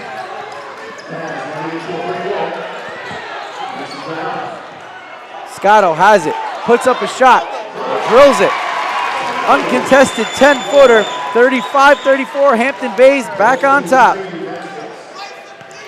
Number one's trade points there. Very close game between the Warriors and the Baymen, especially offensive and defensively. Gordon drives, kicks it out to Smiley, wide open three, off the far rim, no good, fight for the rebound, and we'll have to see if they call a jump ball, and they do, but possession arrow will favor Hampton. Hampton Bays gets it. 35-34, Baymen on top, 4:11 to go in the third quarter. Warriors look to get their press going here in the backcourt as James tries to inbound. Gets it to Scotto, back to James. Guarded by Thornton. Powers gets the ball in the front court. Left wing, it's Scotto now. Bounce pass down low, Johnson in the paint, turns around, puts up a 10-footer, too strong. Rebound pops around and into the hands of Hinton. Williams and Johnson on a 2-on-1. It's Johnson, goes up with a shot, no good. Aggressive attempt to swat it away and ends up hitting Johnson's arm. So Johnson will shoot a pair. What an amazing effort by both teams so far, especially in this game. Again, it's one of those games that it's going to come to the absolute wire once again. The current score is 34-35 with 3 minutes left in this third period, which it's such a close game, especially for a playoff game. I got to say, this is absolutely amazing. All these players are putting in the maximum effort and just trying to stop each other from scoring. Johnson with 4 points on the day, misses the first free throw, hits the second, and we get a timeout on the floor as we are all knotted up at 35 apiece. Neither team willing to give away much, and I take that back. They will rescind the timeout as strong Warrior defense forces that one out of bounds, but it will still be black jerseys. Johnson looking to inbound the ball. Strong pressure by the Warriors. Maybe Latanzio has it. Powers, the point guard, gets around a Latanzio screen. Powers still has it, left wing, picks up his dribble, tries to send a bounce pass down low to Johnson. It's kicked out of bounds by Sherwin Johnson of the Warriors, and the Baymen retain position. They'll inbound on the far sideline in front of their own bench. And the pass to Johnson is swatted away from behind by Josh Garrett, who's just entered the game. And it looks like Johnson wanted a foul on that, and instead they say last touch off of Johnson. Johnson is still upset as Justin Thornton has the ball for the Warriors. Thornton taking it himself, now sends a bounce pass cross court. Hinton kicks it out to Williams. Williams in the paint, puts up the floater, doesn't go. Loose ball in the paint, rebound pulled down by Thornton. Thornton jumps over the trees to pull that one down. Williams has it, left wing, drives, gets a pass to Smiley, patiently waits, goes up with the shot from the left side. It doesn't go, but Smiley able to draw the foul, and that is a veteran move right there, Lucas, says Smiley showing all the patience in the world to wait for an open look. I gotta say, that's a classic move. Any player would know. A simple pump fake can do so much. He might have not have scored the 3 points, but again, he just got a free point right here. So Christian Smiley, point number 15 on the day as he hits the first of 2 free throws, and the Warriors back on top 36-35, 3:01 to go, and timeout called by head coach Noah Brown of the Baymen, as both teams will get a quick breather here, talk things over, and this third quarter so far, Lucas, has gone exactly the way most of the second quarter went. Nobody willing to give up an inch. Again, I think we're gonna see another one of those games where the Warriors are gonna it's gonna come down to the wire. Really, we saw it happen with Kings Park, and I think we're gonna see it here again tonight. We really have not seen what I like to call a game of runs, any of them, since the first quarter. Back and forth and back and forth, each team having an answer for the others, as the Warriors will send out Josh Garrett along with Christian Smiley, Svell Williams. Hinton will remain on the floor.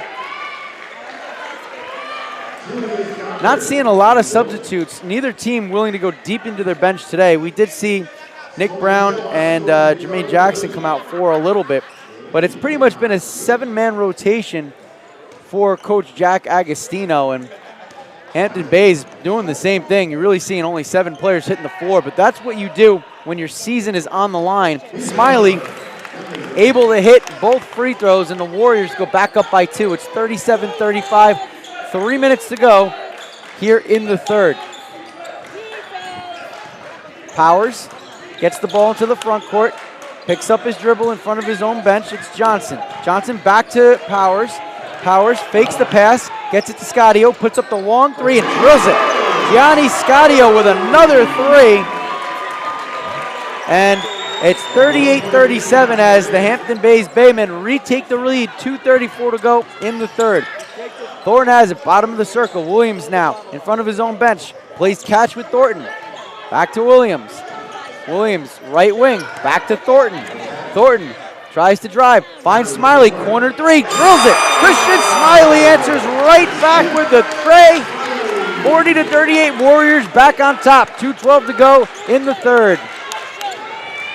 Full court press. Powers not having a problem getting the ball into the front court. Powers looking to take it himself, stumbles, throws it up wildly.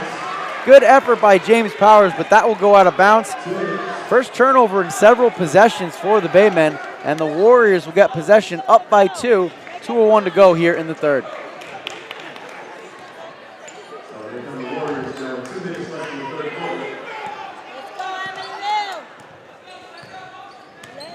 Thornton to Smiley, back to Thornton, back to Smiley. Smiley takes one step in, finds Garrett. Garrett throws up the long 3 and drills it. Josh Garrett from downtown, and the Warriors have a 5-point lead. 43-38, double team in the corner on Casman Johnson, right wing. And a foul is called, and it'll be on Josh Garrett. But a big 3-pointer for Garrett off the bench. And right now the Warriors have themselves a 5-point lead. 96 seconds remaining in the third quarter. Powers has it. Gets it over to Donahue. Donahue down low to Latanzio. Latanzio drives to the basket and it's knocked away by the Warriors. Amityville not giving up many points tonight from under the basket. Here comes Williams. Williams drives, instead clicks it out to Hinton. Hinton, cross court to Garrett. Garrett thinks about another 3. There it goes, but it won't fall. Rebound pulled down by Donahue. Scotto has it to Johnson. Johnson brings it up. 1 minute to play here in the third quarter. Warriors with a 5-point lead. Bodies bouncing off the screens as we get a whistle. And a foul will be called. That'll be on Amityville. And we get a sub as Hinton will take a seat. And returning to the court is Sherwin Johnson. Powers inbounds in front of his own bench. Swatted away by Smiley. Here comes Williams. Now to Johnson, pressure off the bench. And gets the deuce, 45-38, 45 seconds to go here in the third. And going the other way is Donahue. We get a whistle as the shot doesn't go. Sherwin Johnson hit the deck pretty hard. And they're going to call a foul on Sherwin Johnson. Johnson was hoping for the charge on that one, but that will send Patrick Donahue to the charity stripe. I got to say, the Warrior Nation must be Jedis, the way they're using their energy to elevate this game to a whole other level. The energy in this room is absolutely phenomenal for both sides. and we're in the middle of it all here. And the gameplay, too, is just astronomical by all sides. Both free throws missed by Patrick Donahue. Again, one of the top scorers in the county. So Jack Agostino calls a timeout. And when your best player misses a pair of freebies, that's not good. Just to give you an idea of how good Patrick Donahue has been this season. He's 24th in Suffolk County in scoring, averaging 16.7 points a game. 26 three-pointers coming into tonight's contest. 11 points in his last game to go with 10 rebounds. So Donahue with the double-double. Not the biggest guy, but he can be a force on the glass as well. But if he's going to get to the free throw line and not convert, that's not how you win games. And in a close game, those points are so important. Back and forth for most of the third, Lucas, but the last few minutes, the Warriors have been able to pull ahead 45-38. I got to be honest with you here. Both teams are playing so smart, both offensively and defensively. We're seeing some amazing work by both sides all around, especially working the ball inside and outside of the paint. There's just no stopping each other, but at the same time, we're starting to see the Amityville Warriors gain a little bit of a lead, but we don't know how long that's going to last because we've seen the Baymen strike back. 8-0 run for the Warriors, and they have possession. Smiley in the corner, three-pointer, Thornton, in and out. Johnson with the rebound. Casman Johnson looking to take it himself. Fakes to the right, back to the left, and puts it up and in. 45-40, 15 seconds remaining here in quarter number 3. Warriors looking for the last shot. Smiley with under 10 to go. Smiley gets the screen, dribbles to the right side. Now looking in the paint, puts up a shot from the free throw line. Rims out, 2 seconds and 1. Johnson full court, and that will fall harmlessly to the floor as we have come to the end to quarter number 3 here at Amityville Memorial High School. And with the season on the line, the Warriors find themselves up by 5. It's 45-40, but don't go anywhere. The final frame coming up next right here on the Amityville Broadcasting Network.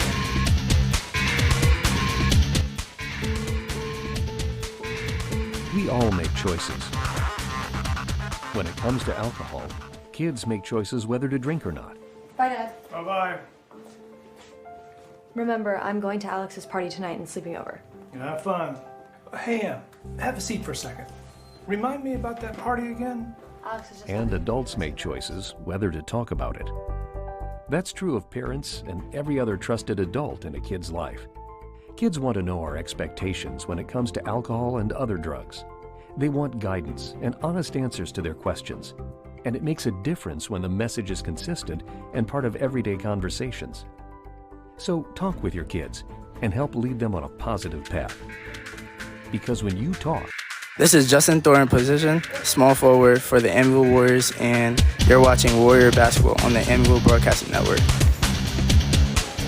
With 8 minutes to go in a great game where both teams deserve to win, one team will leave here disappointed. The other earns themselves a trip to East Hampton on Thursday to take on the #1 seed from League 4. But right now, we enter the fourth quarter with the Amityville Warriors up by 5, 45-40. 8 minutes left on the clock. Warriors get possession first, moving from right to left. It'll be Justin Thornton.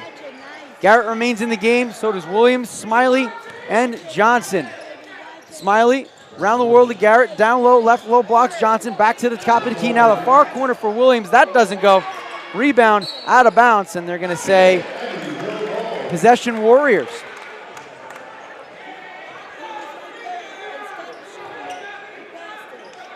So the Warriors will inbound under their own basket. It's Smiley. Now Thornton, right wing, and he's going to get called for the travel. Turnover for Amityville. We're going to check in real quick with Aaron Kruder along the sidelines. Hi, I'm Aaron Kruder with the Amityville Broadcasting Network. As I've said previously, this game has been very intense. Players from both teams are very tired and sweaty, and Coach Agostino, I'm sure, is very encouraging to his players just to keep going in the fourth quarter of this game to carry home this win. Back to you guys.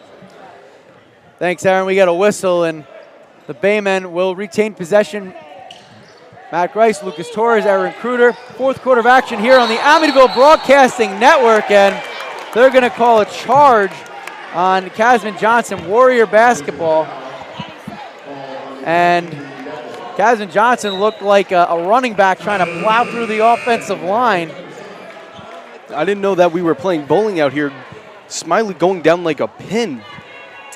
We're seeing both the Warriors and the Baymen going back into a very aggressive game going into this fourth quarter with an extremely close game. Smart play, planting his feet to draw the offensive foul. Hinton has it. Low right block, gets it swatted away by Johnson. Here comes Johnson ahead to Donahue. Donahue, 2-on-1, takes it himself. Shot doesn't go, and they're going to call a foul, and Donahue will shoot a pair. That's one thing that you have to be extremely careful with. If you're going to set yourself down and try taking that charge, you got to lay yourself down on that court. Yes, it might hurt, but that's part of the game, Grice. Donahue missed both of his free throws last time he went to the charity stripe. On the day, 6 points for Donahue, 7 after, well, looks like we're going to get a substitute here. 6 points on the day for Donahue. Puts up the free throw and hits it, so make that 7 points. 45-41, Warriors in front by 4. Under 7 to play here in the game. I think we're going to see the Warriors slow up the game and overall pace just to stop the Baymen from scoring. Smiley thinks about a 3. Near baseline, double team in the corner, needs help, and intelligently throws it off of James Powers' leg, and that will allow Warriors to keep the basketball. And Smiley was swarmed. Good defense by Hampton Bays. And it'll be Johnson inbounding it. Finds Smiley, almost picked off. Smiley has it back to Johnson. Three-pointer near baseline, short. Smiley pulls down a rebound, dribbles once, up and under, doesn't go.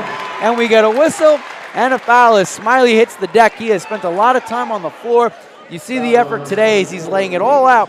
Warriors leading scorer, best offensive player, and Christian Smiley doing what he can do to keep their season alive, at least for a few more days. Amazing effort by Smiley, especially in today's game. Last game, he wasn't able to get all this energy and pride out onto the court because of how many fouls were drawn. But then again, he's coming back and putting in the absolute most for his team. Duncan re-enters the game for the Warriors as Smiley converts on the first free throw. Second free throw doesn't go. Rebound pulled down by Powers.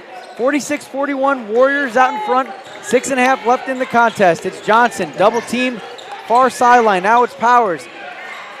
Duncan guarding him, back to Johnson. Johnson, bounce pass, wide open. Scotto puts up the shot, strong. Rebound, pulled down. Smiley gets his pocket picked by Latanzio. Goes up with the shot, and Latanzio called for the travel.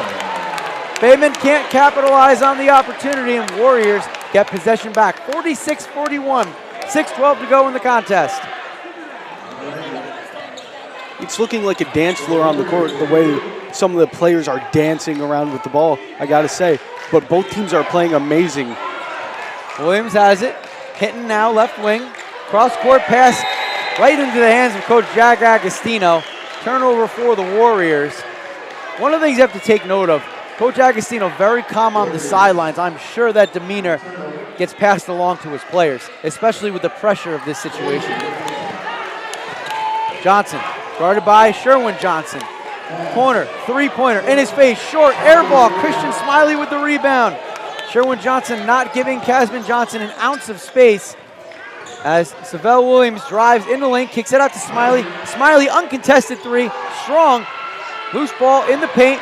Williams with the rebound. We get a whistle, and they're going to say a foul on the floor, and that'll be on Hampton Bays. So they call the foul on Isaiah Latanzio. I think the main thing that we're seeing here today, especially with both Jack Agostino's just overall expression with his team, it's show no emotion, but play with it. You're seeing that theme with both teams, mainly the Warriors. They're showing no emotion to what's going on, but putting in the absolute work on top of the Baymen. Both sides are playing an amazing game. The Baymen are putting, I think, what I can say is the most pressure that we've seen on the Amityville Warriors, especially with both teams knowing that one elimination and that's it. Both teams are out if they lose. Amityville Warriors came into this contest as the 4th best team in Division III. Hampton Bays, the 5th best. They were seeded with Amityville getting the nod over the Baymen, so that's why the Warriors were able to host a home game. First round of the playoffs here. The pregame show, you guys talked about a lot of the other matchups, but now that this one's underway, I'm sure Amityville couldn't care less of what's going on elsewhere. Both of these opponents know that whoever wins this game will travel out to East Hampton on Thursday and take on the Division IV winner. East Hampton getting the extra rest here, but as Coach Agostino talked about in the pregame show, Amityville riding their momentum of a 4-game winning streak right now, wanting to keep that going. And this is probably the longest period of time that the Warriors have held on to a multi-possession lead so far this game. But we've seen how quickly things can turn around, especially with the explosive nature of Casman Johnson and Patrick Donahue. 46-41, Warriors in front, they have the basketball. It's Williams looking for help. Pass tipped, goes to Duncan. Far corner, now down low, up with the shot, doesn't go, hitting with the try. Johnson brings it up and now slows things down for the Baymen. Back to Johnson. Johnson has it right wing. Gets it over to Powers. Down low to Latanzio. Latanzio powering his way to the basket, but the shot doesn't go. And Smiley calmly sends it cross court over to Williams. Williams into the front court. Gets it to Smiley. Left wing. Puts up the 3. Crowd on their feet. Ball rims out. Rebound Johnson. Johnson pushing the tempo back the other way. Trying to take it himself. Does. Throws up the shot. And they're going to call an offensive foul. Smiley again smartly planting his feet. We saw this in the last game. That's how the Warriors were able to negate Garside, the #1 scorer in Suffolk County. They're doing the same thing to Casman Johnson here. 46-41 with 4:49 to go here in the contest. Warriors out in front with the ball. I gotta say, Grice, that was a clash of the Titans at that board. What an amazing and a smart play by Smiler. Thornton dribbles around a double team. Down low to Johnson. Johnson and Smiley up from the left side. Uncontested layup. Warriors up 48-41. Under 4.5 to play here in the 4th. Powers has it. Drives left side in the paint. Up with the shot. Too strong. Rebound Latanzio. And we get a whistle and a foul. Sherwin Johnson doesn't like the call as the foul is called on him.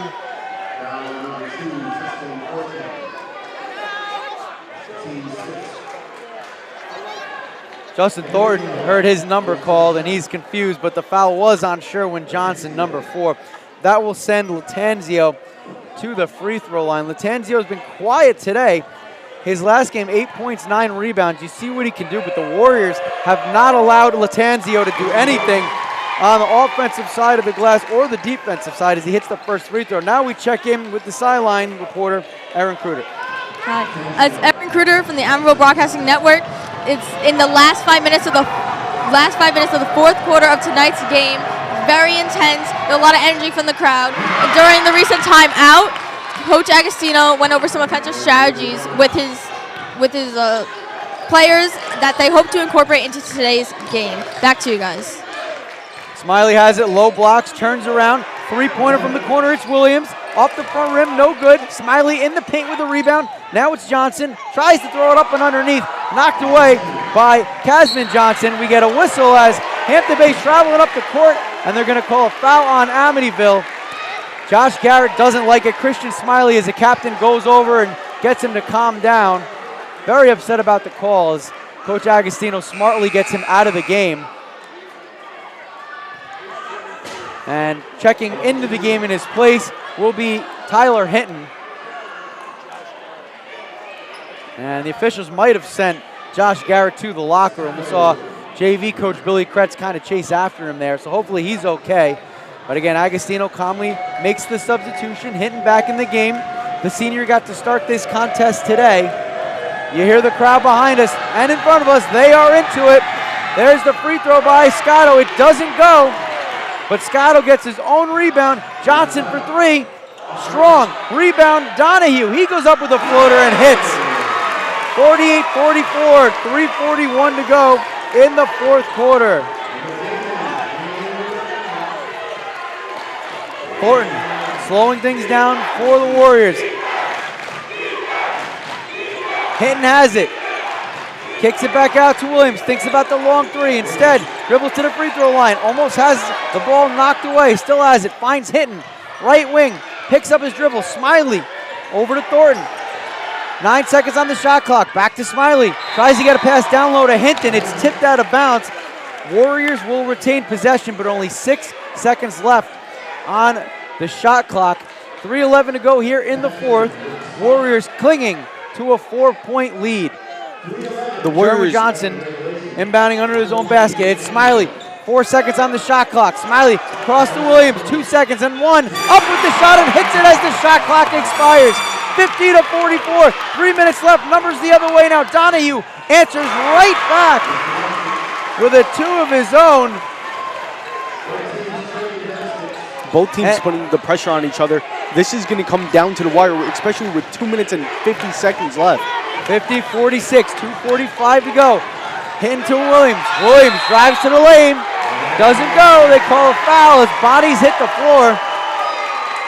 And the foul is going to be called on the Warriors. It's going to be a charge on Savell Williams. Warriors with a 4-point lead. 2:41 to go. First round of the playoffs. Winner moves on to East Hampton. Loser sees their season come to a close. The crowd is into it. Thornton hits the floor as Powers loses the ball out of bounds, and it will remain Hampton Bays basketball. 25 on the shot clock. Johnson inbounds to Latanzio. Latanzio back over to Scotto. Scotto to Powers, left wing, around a screen, picks up his dribble, tries to get it to Donahue, stolen away, and then into the hands of Donahue again. We're going to call a reach-in foul, and the two teams will take the slow stroll to the other side of the court. It's the 8th team foul, so that means the Warriors are in the bonus, and that will send Christian Smiley to the free throw line for a 1-and-1 opportunity. Again, both teams are going at it, especially in this game. A timeout called on the court, and I think we're going to see a lot out of Jack Agostino. He's been in this business for so long. He's been coaching for so long already that he knows that in order to keep his team calm, he has to remain calm. Regardless of how far the Warriors go this year, they are losing 6 seniors at the end of the year, but this is a young team, and I know Coach Agostino, his focus is on right now, but he's also excited about the future of what this team can do. And I'll tell you what, Lucas, the experience that they're getting in these do-or-die games is so valuable, you can't quantify it. And regardless, again, of what happens tonight or for the rest of this postseason, this is going to make the Warriors a very dangerous team coming back next year. Again, Jack Agostino even said, we're not a team that was always looked at, but the Amityville Warriors are now making their presence known and don't want to be treated as the underdog. 50-46 with 2:22 on the clock. Winner to Hampton Bays, loser goes home. Both teams well-deserved. They've played hard. This is the beauty of sports, though, and unfortunately someone has to lose. The Warriors and the Baymen have gone back and forth for most of this game. Warriors have been able to build a 4-point lead up to this point. It's gone to as high as 8 points, but Hampton Bays continues to cut into it. Christian Smiley with the 1-and-1 opportunity now as we come back from the timeout with a chance to add to the Warrior lead. Smiley drains the first. He'll get a second.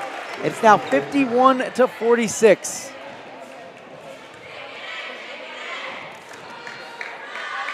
Smiley set for the second free throw.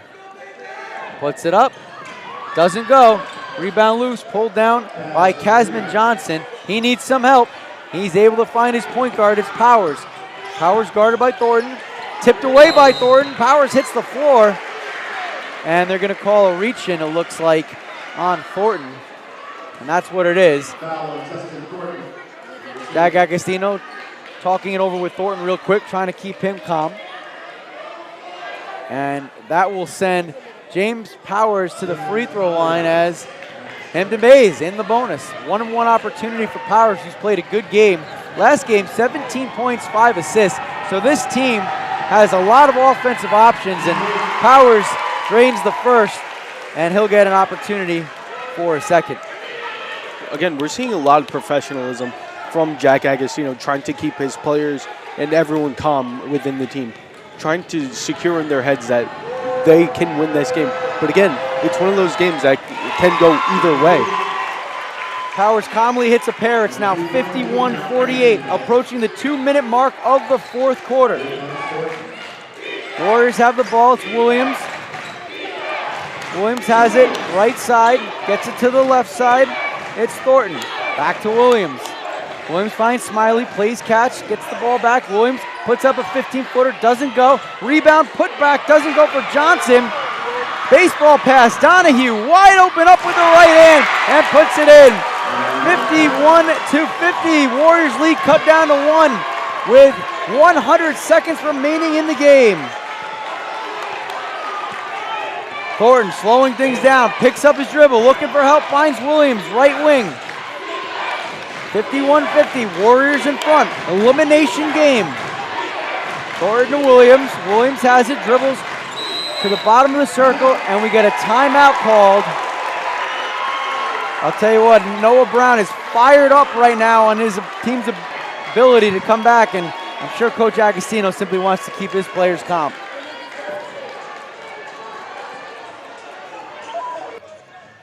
So here's the situation, 51-50, Warriors out in front. 1:18 on the clock, and Amityville has the ball. Season on the line for both squads here. It doesn't get any more exciting than this, Lucas, as both teams have played hard and they've earned the victory. Just like last night's Super Bowl, though, I have a feeling this one's coming down to the wire. Potentially, whoever has the ball in their hands for the last possession. Again, we've seen this time and time again, especially with the Warriors, that it comes down to those last 2 quarters. And I think we've been seeing that a lot as of lately, especially in their game against Kings Park. That came down to quite literally the last 0.2 seconds of the game, give or take. And it was something else. And even then, it was so close. We had Garside almost making a 3 to end them. Scotto, Johnson, Powers, Donahue, Latanzio. They come back onto the court for the Baymen. The Warriors will send out Williams, Smiley, Thornton, Johnson, and Hinton.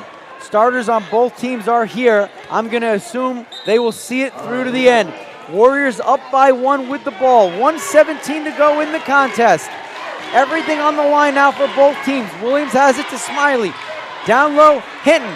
Hinton turns, looks for help. It's Thornton.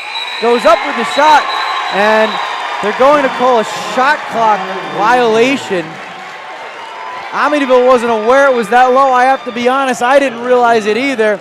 And Hampton Bays, they are amped up along with the fans they have brought with them. Hampton Bays with the ball and a chance to reclaim the lead. Here comes Johnson. Warriors still up by 1. Johnson in the paint, puts up a shot, doesn't go. Foul is called, and Casman Johnson will go to the free throw line to shoot a pair. 51-50, 1:01 left in the contest. Warriors clinging to a 1-point lead. I gotta be honest, I might need to close my eyes on this one. I can't watch. It's gonna be such a close game. I can't, this is just down to the last minute of the game. And Johnson, unfazed by the road scenario and the home crowd of the Warriors, and he ties the score at 51. A chance to give the lead back to Hampton Bays. Casman Johnson, arguably second best player in Suffolk County, and shows you why right there as he hits a pair. 52-51, under a minute remaining. Hampton Bays in front, Smiley with the ball, looks for a screen from Hinton. Now he's double teamed, bottom of the circle. Ill-advised pass, stolen away, but Smiley able to get it back on the floor. Did the Warriors get the timeout? And they did. Coach Noah Brown not happy about it, said they took too long to call it, but a smart timeout called by Christian Smiley and Coach Agostino. So the Warriors, almost a devastating turnover, they'll get another chance here. But right now, Hampton Bays has regained the lead, 52-51 with 44.6 left in the game. The court almost turning into a slip and slide the way they were chasing after the ball. And I gotta be honest, Johnson can feel the pressure raining down on him. And the crowd right now is absolutely going crazy. But at the same time, both teams are... I have no words. I got nothing for you. What a fun atmosphere. 2 hour right. Hampton Bays faithful have made the trip. 2 hour left. Warrior Nation letting it be known that they are here and they are not ready to go home. Warriors will have the ball. They trail by 1. It's 52-51 with 44.6 seconds left. When Amityville inbounds the ball, they will have 21 seconds on the shot clock. The buzzer sounds and we are ready to go. Christian Smiley will inbound directly opposite us on press row, far sideline, and Justin Thornton crosses the timeline. 40 seconds to go. Thornton to Smiley. 14 seconds on the shot clock. Smiley hits the floor, and they call a foul. That will send Christian Smiley to the free throw line with a chance to tie the game or give the Warriors the lead. 37.3 seconds remaining in the contest.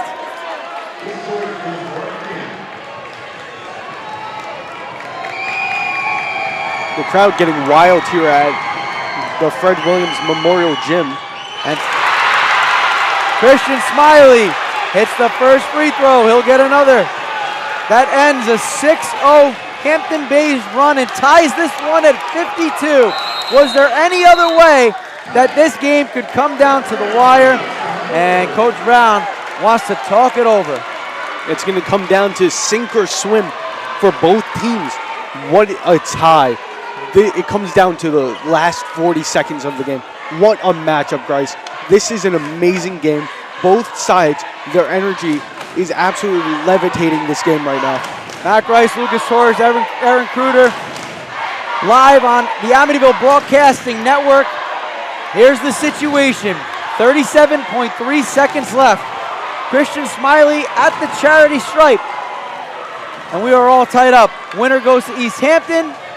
Loser sees their season come to a heartbreaking conclusion. How will this one finish? Don't go anywhere because the intensity here has been unbelievable. The crowd has been fantastic. Sportsmanship from both sides.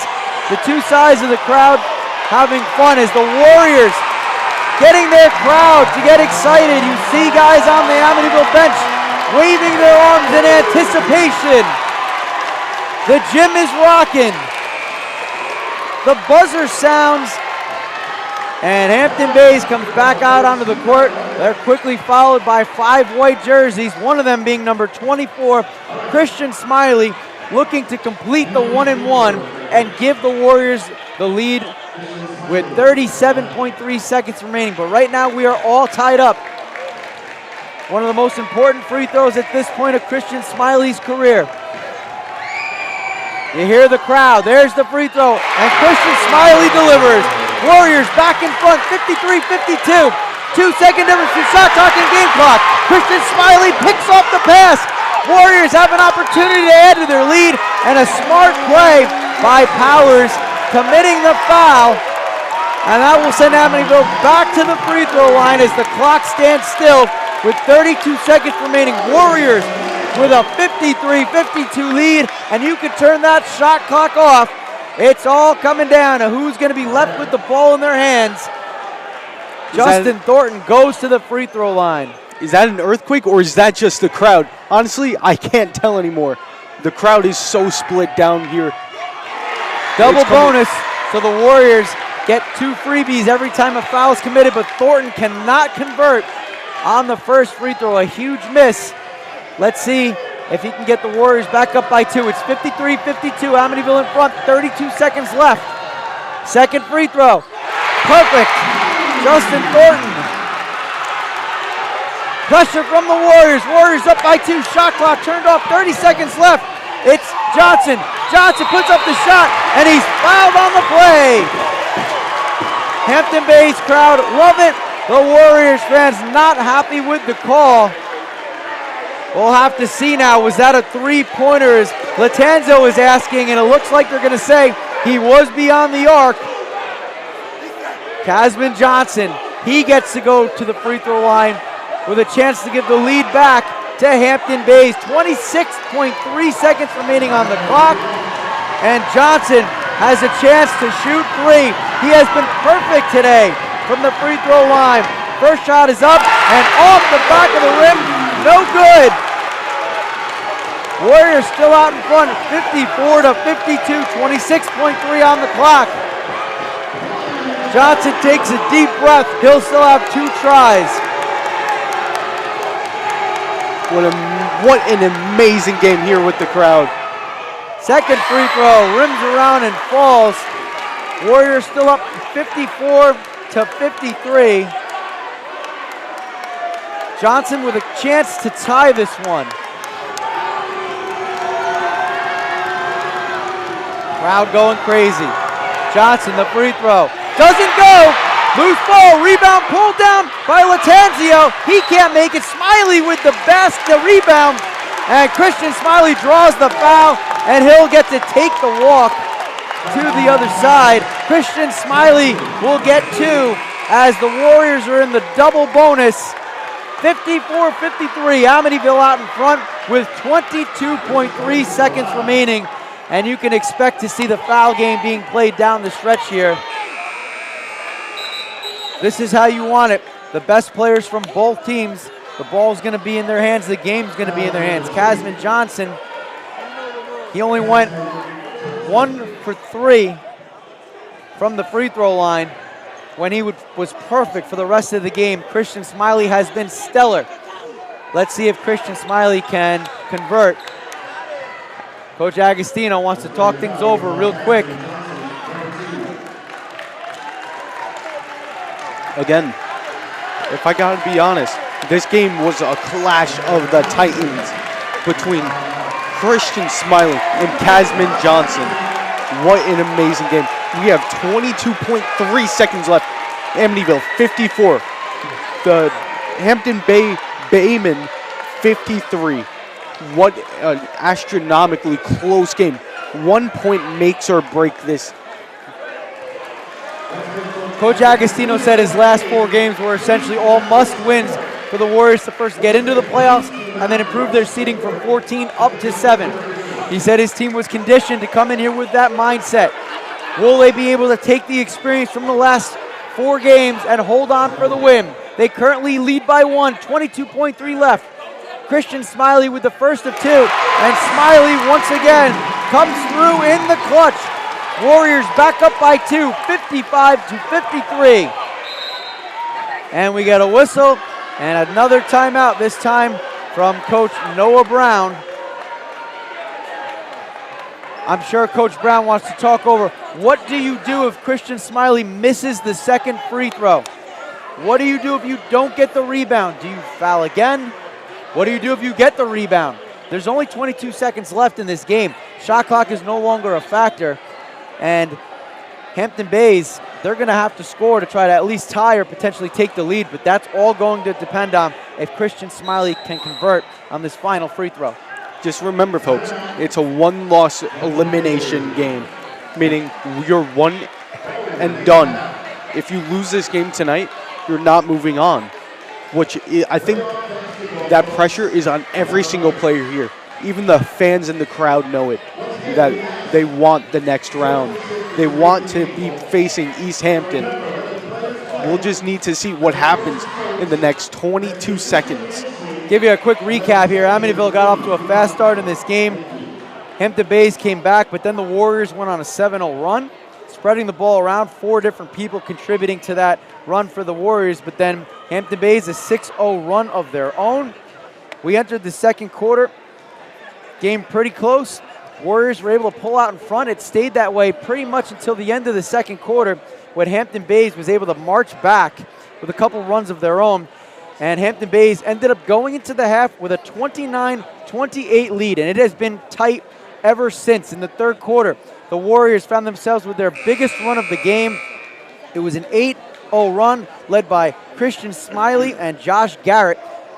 Josh Garrett would end up being taken out of this game due to a foul. But that 8-0 run wouldn't stick as Hampton Bays has been slowly chipping away at it. They haven't been able to climb the mountain and get back over the top. A 6-0 run for Hampton Bays in the fourth quarter helped get them there. And quickly we go to Aaron Kruder. It's Aaron Kruder with the Amityville Broadcasting Network. Now we are in the final seconds of tonight's game. It's very intense. Both teams are tired, and the players during the recent timeout paying close attention to Coach Agostino as he goes over plays. Back to you guys. Smiley converts on the free throw. It's 56-53, under 20 seconds to go. Pressure for the Warriors. It's Scotto. Scotto brings the ball up the court. He's met with a sea of white jerseys. It goes out of bounds. And last touch off a white jersey. So Hampton Bays still has it. 11.6 seconds remaining. Warriors up by 3. Hampton Bays is going to need a 3. And you know Casman Johnson is the target. It's inbounded to Powers. Powers over to Scotto. Here's the three-pointer from Donahue. That doesn't go. 5 seconds left. Rebound loose in the paint. It's still Hampton Bays ball. Three-pointer doesn't go. The buzzer sounds and that'll do it. Your final score, the Warriors 56 and Hampton Bays 53. Amityville will move on to East Hampton on Thursday. What a great victory for the Amityville Warriors as they take down Hampton Bays. Hampton Bays season comes to a close. Amityville lives for one more day, and this crowd is loving it here at Amityville Memorial High School. The Amityville Warriors, their whole team, even the crowd, they're basically doing the can across the court. I don't even, the energy from both teams during this game was astronomical. They're doing the absolute most. The teams played amazing here tonight. We will bring you the words of head coach Jack Agostino with our very own sideline reporter Aaron Kruder in just a few moments. But wow, what a game. Both teams deserve to win. Unfortunately, you knew one was going to have to go home. And that team ends up being Hampton Bays as the Warriors extend their season. But it's not going to get any easier as the road to Stony Brook and then upstate New York will get harder with each opponent that comes through. But wow, what a great effort by both of these teams with the Warriors able to pull off the 56-53 victory. And you know what? In the biggest games, you need your best players to step up. And I would say Christian Smiley answered the bell today for the Warriors. I got to say, what an amazing game. Oh, Jesus Christ. And I got to be honest, it came to such a 3 points. That was all. That's what made or break this game tonight. It was absolutely amazing. An exciting victory for the Amityville Warriors as the crowd starts to fall out of the gym here. And once again, Amityville Warriors, congratulations to them. We're going to take a quick timeout here. We'll be right back in just a moment on the Amityville Broadcasting Network, and we will have head coach Jack Agostino as soon as we come back right after this on the Amityville Broadcasting Network, where the Warriors advance 56-53. When it comes to vaping, the truth can get clouded. So let's make it clear. Vaping is not safe for kids, teens, or young adults. It's just not. Because vaping can put microscopic particles into your lungs. And dangerous things like metals and volatile organic compounds into your body. And nicotine, the same highly addictive substance found in regular cigarettes. Nicotine can harm a person's brain development through their mid-20s, affecting learning, memory, attention, and impulse control, and priming the brain for other addictions. Vaping products also come in kid-friendly flavors that can make them appealing to youth. And many kids also use other drugs, like marijuana, in vaping devices. With appealing flavors, high nicotine levels, and lots of promotion on social media, Many kids think vaping is harmless, but it's not. So talk to your kids about the risks of vaping, because when you talk, they hear you.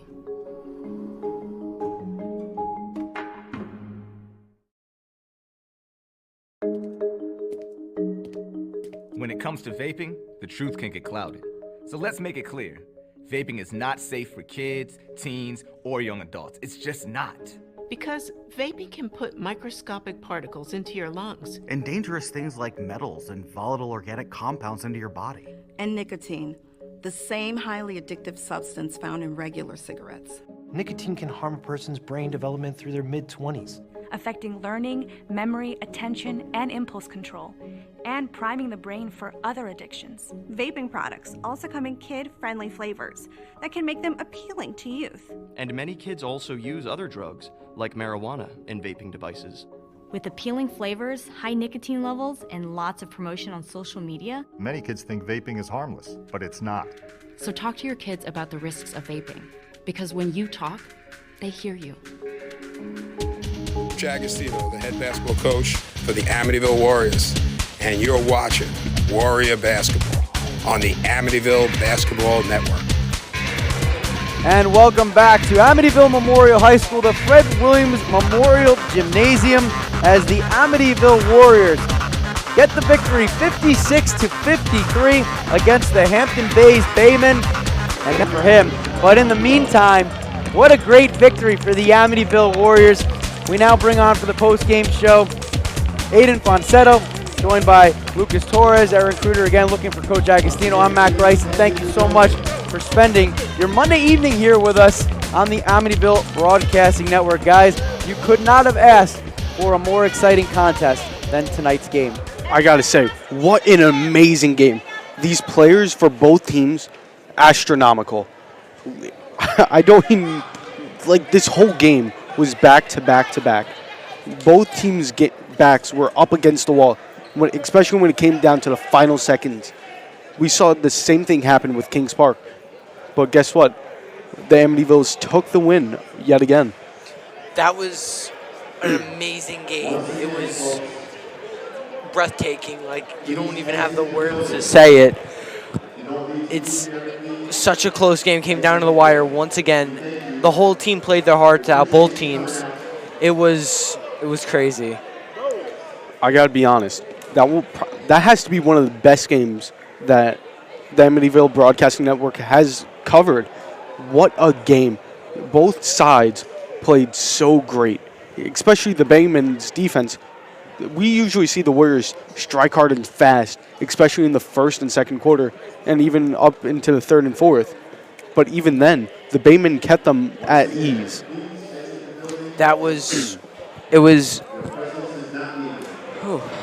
They were both playing their hearts out, and while they were doing that, they were scoring, they were striking, they were moving the ball around. They did everything that they needed to do. They got the ball, they kept it, they didn't turn it over. Those were the goals for the game, and they got it done. And if I'm being honest here, the pressure heavily just went straight down on Casman Johnson and Christian Smiley. Legitimately came down to the final seconds of the game, especially with Christian Smiley getting those free throws, and then Casman Johnson having almost a three-point conversion but not being able to make it. That could have made or broke the game.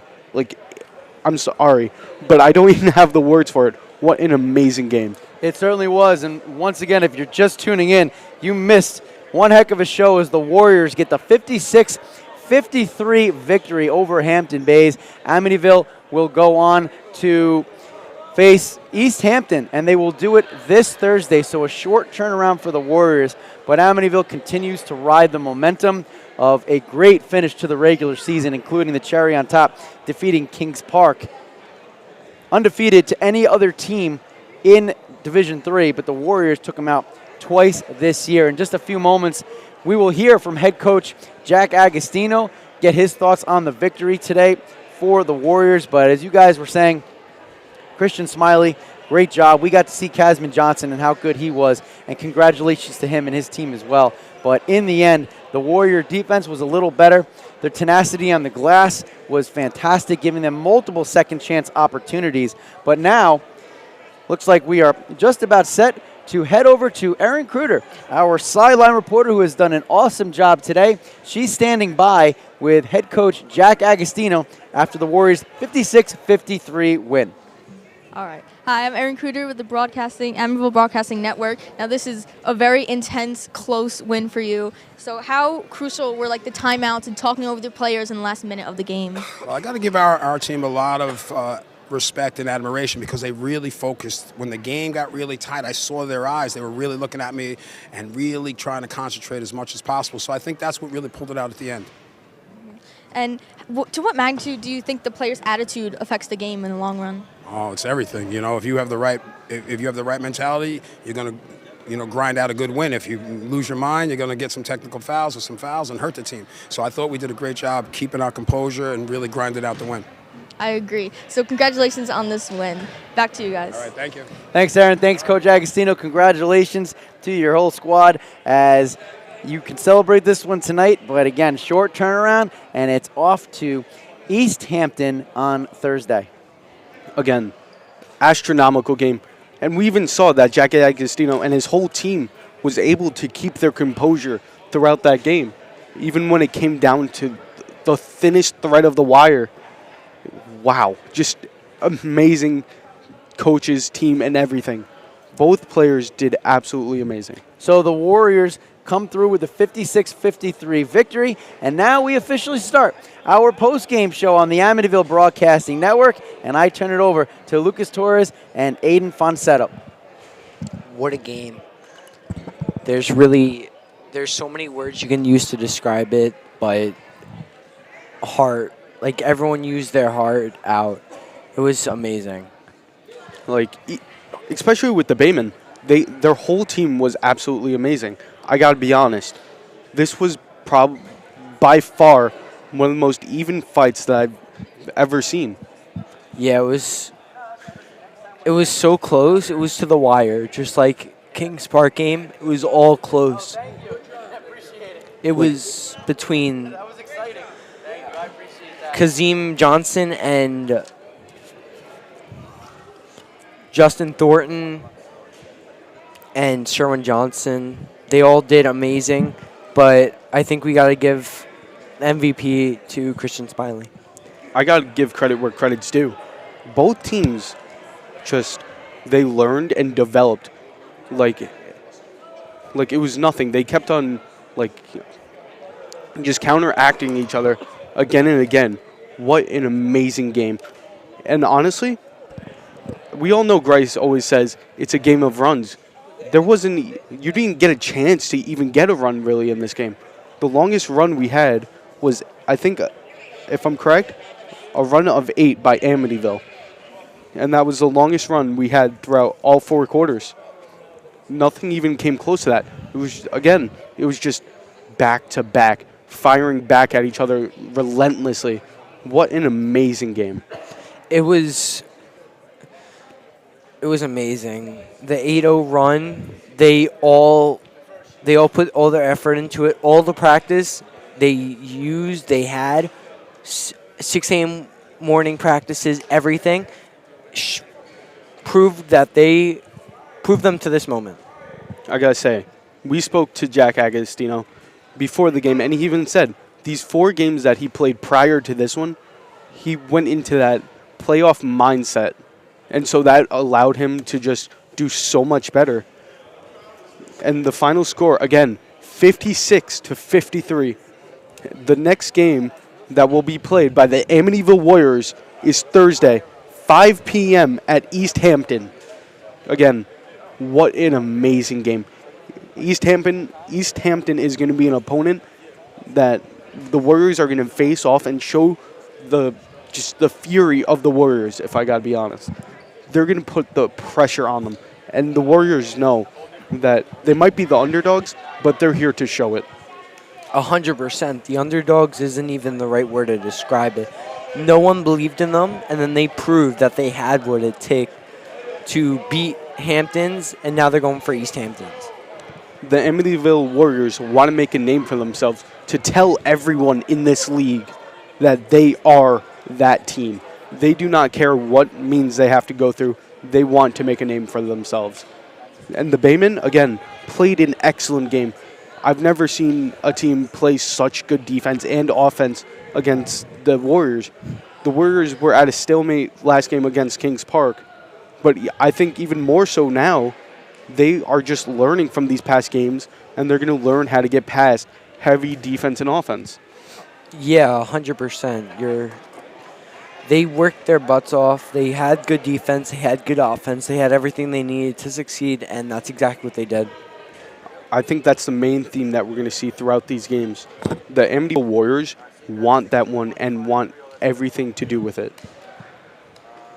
Not to mention Jack Agostino's whole demeanor. He wants to just keep it calm, cool, and collected so he could have his players not show emotion on the court, but the way they play. And I think that's what we saw a lot of during today's game.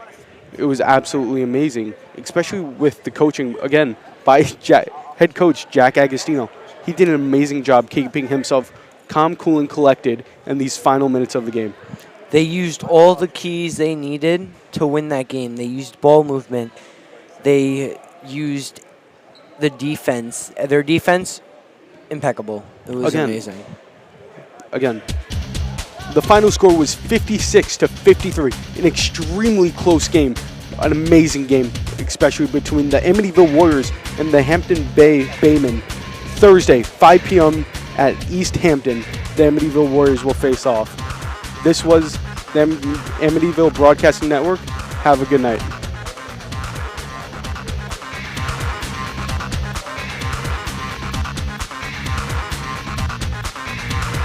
Go to AmityvilleWarriors.com for upcoming broadcasts and events. This has been a presentation of Warriors Basketball on the Amityville Broadcasting Network.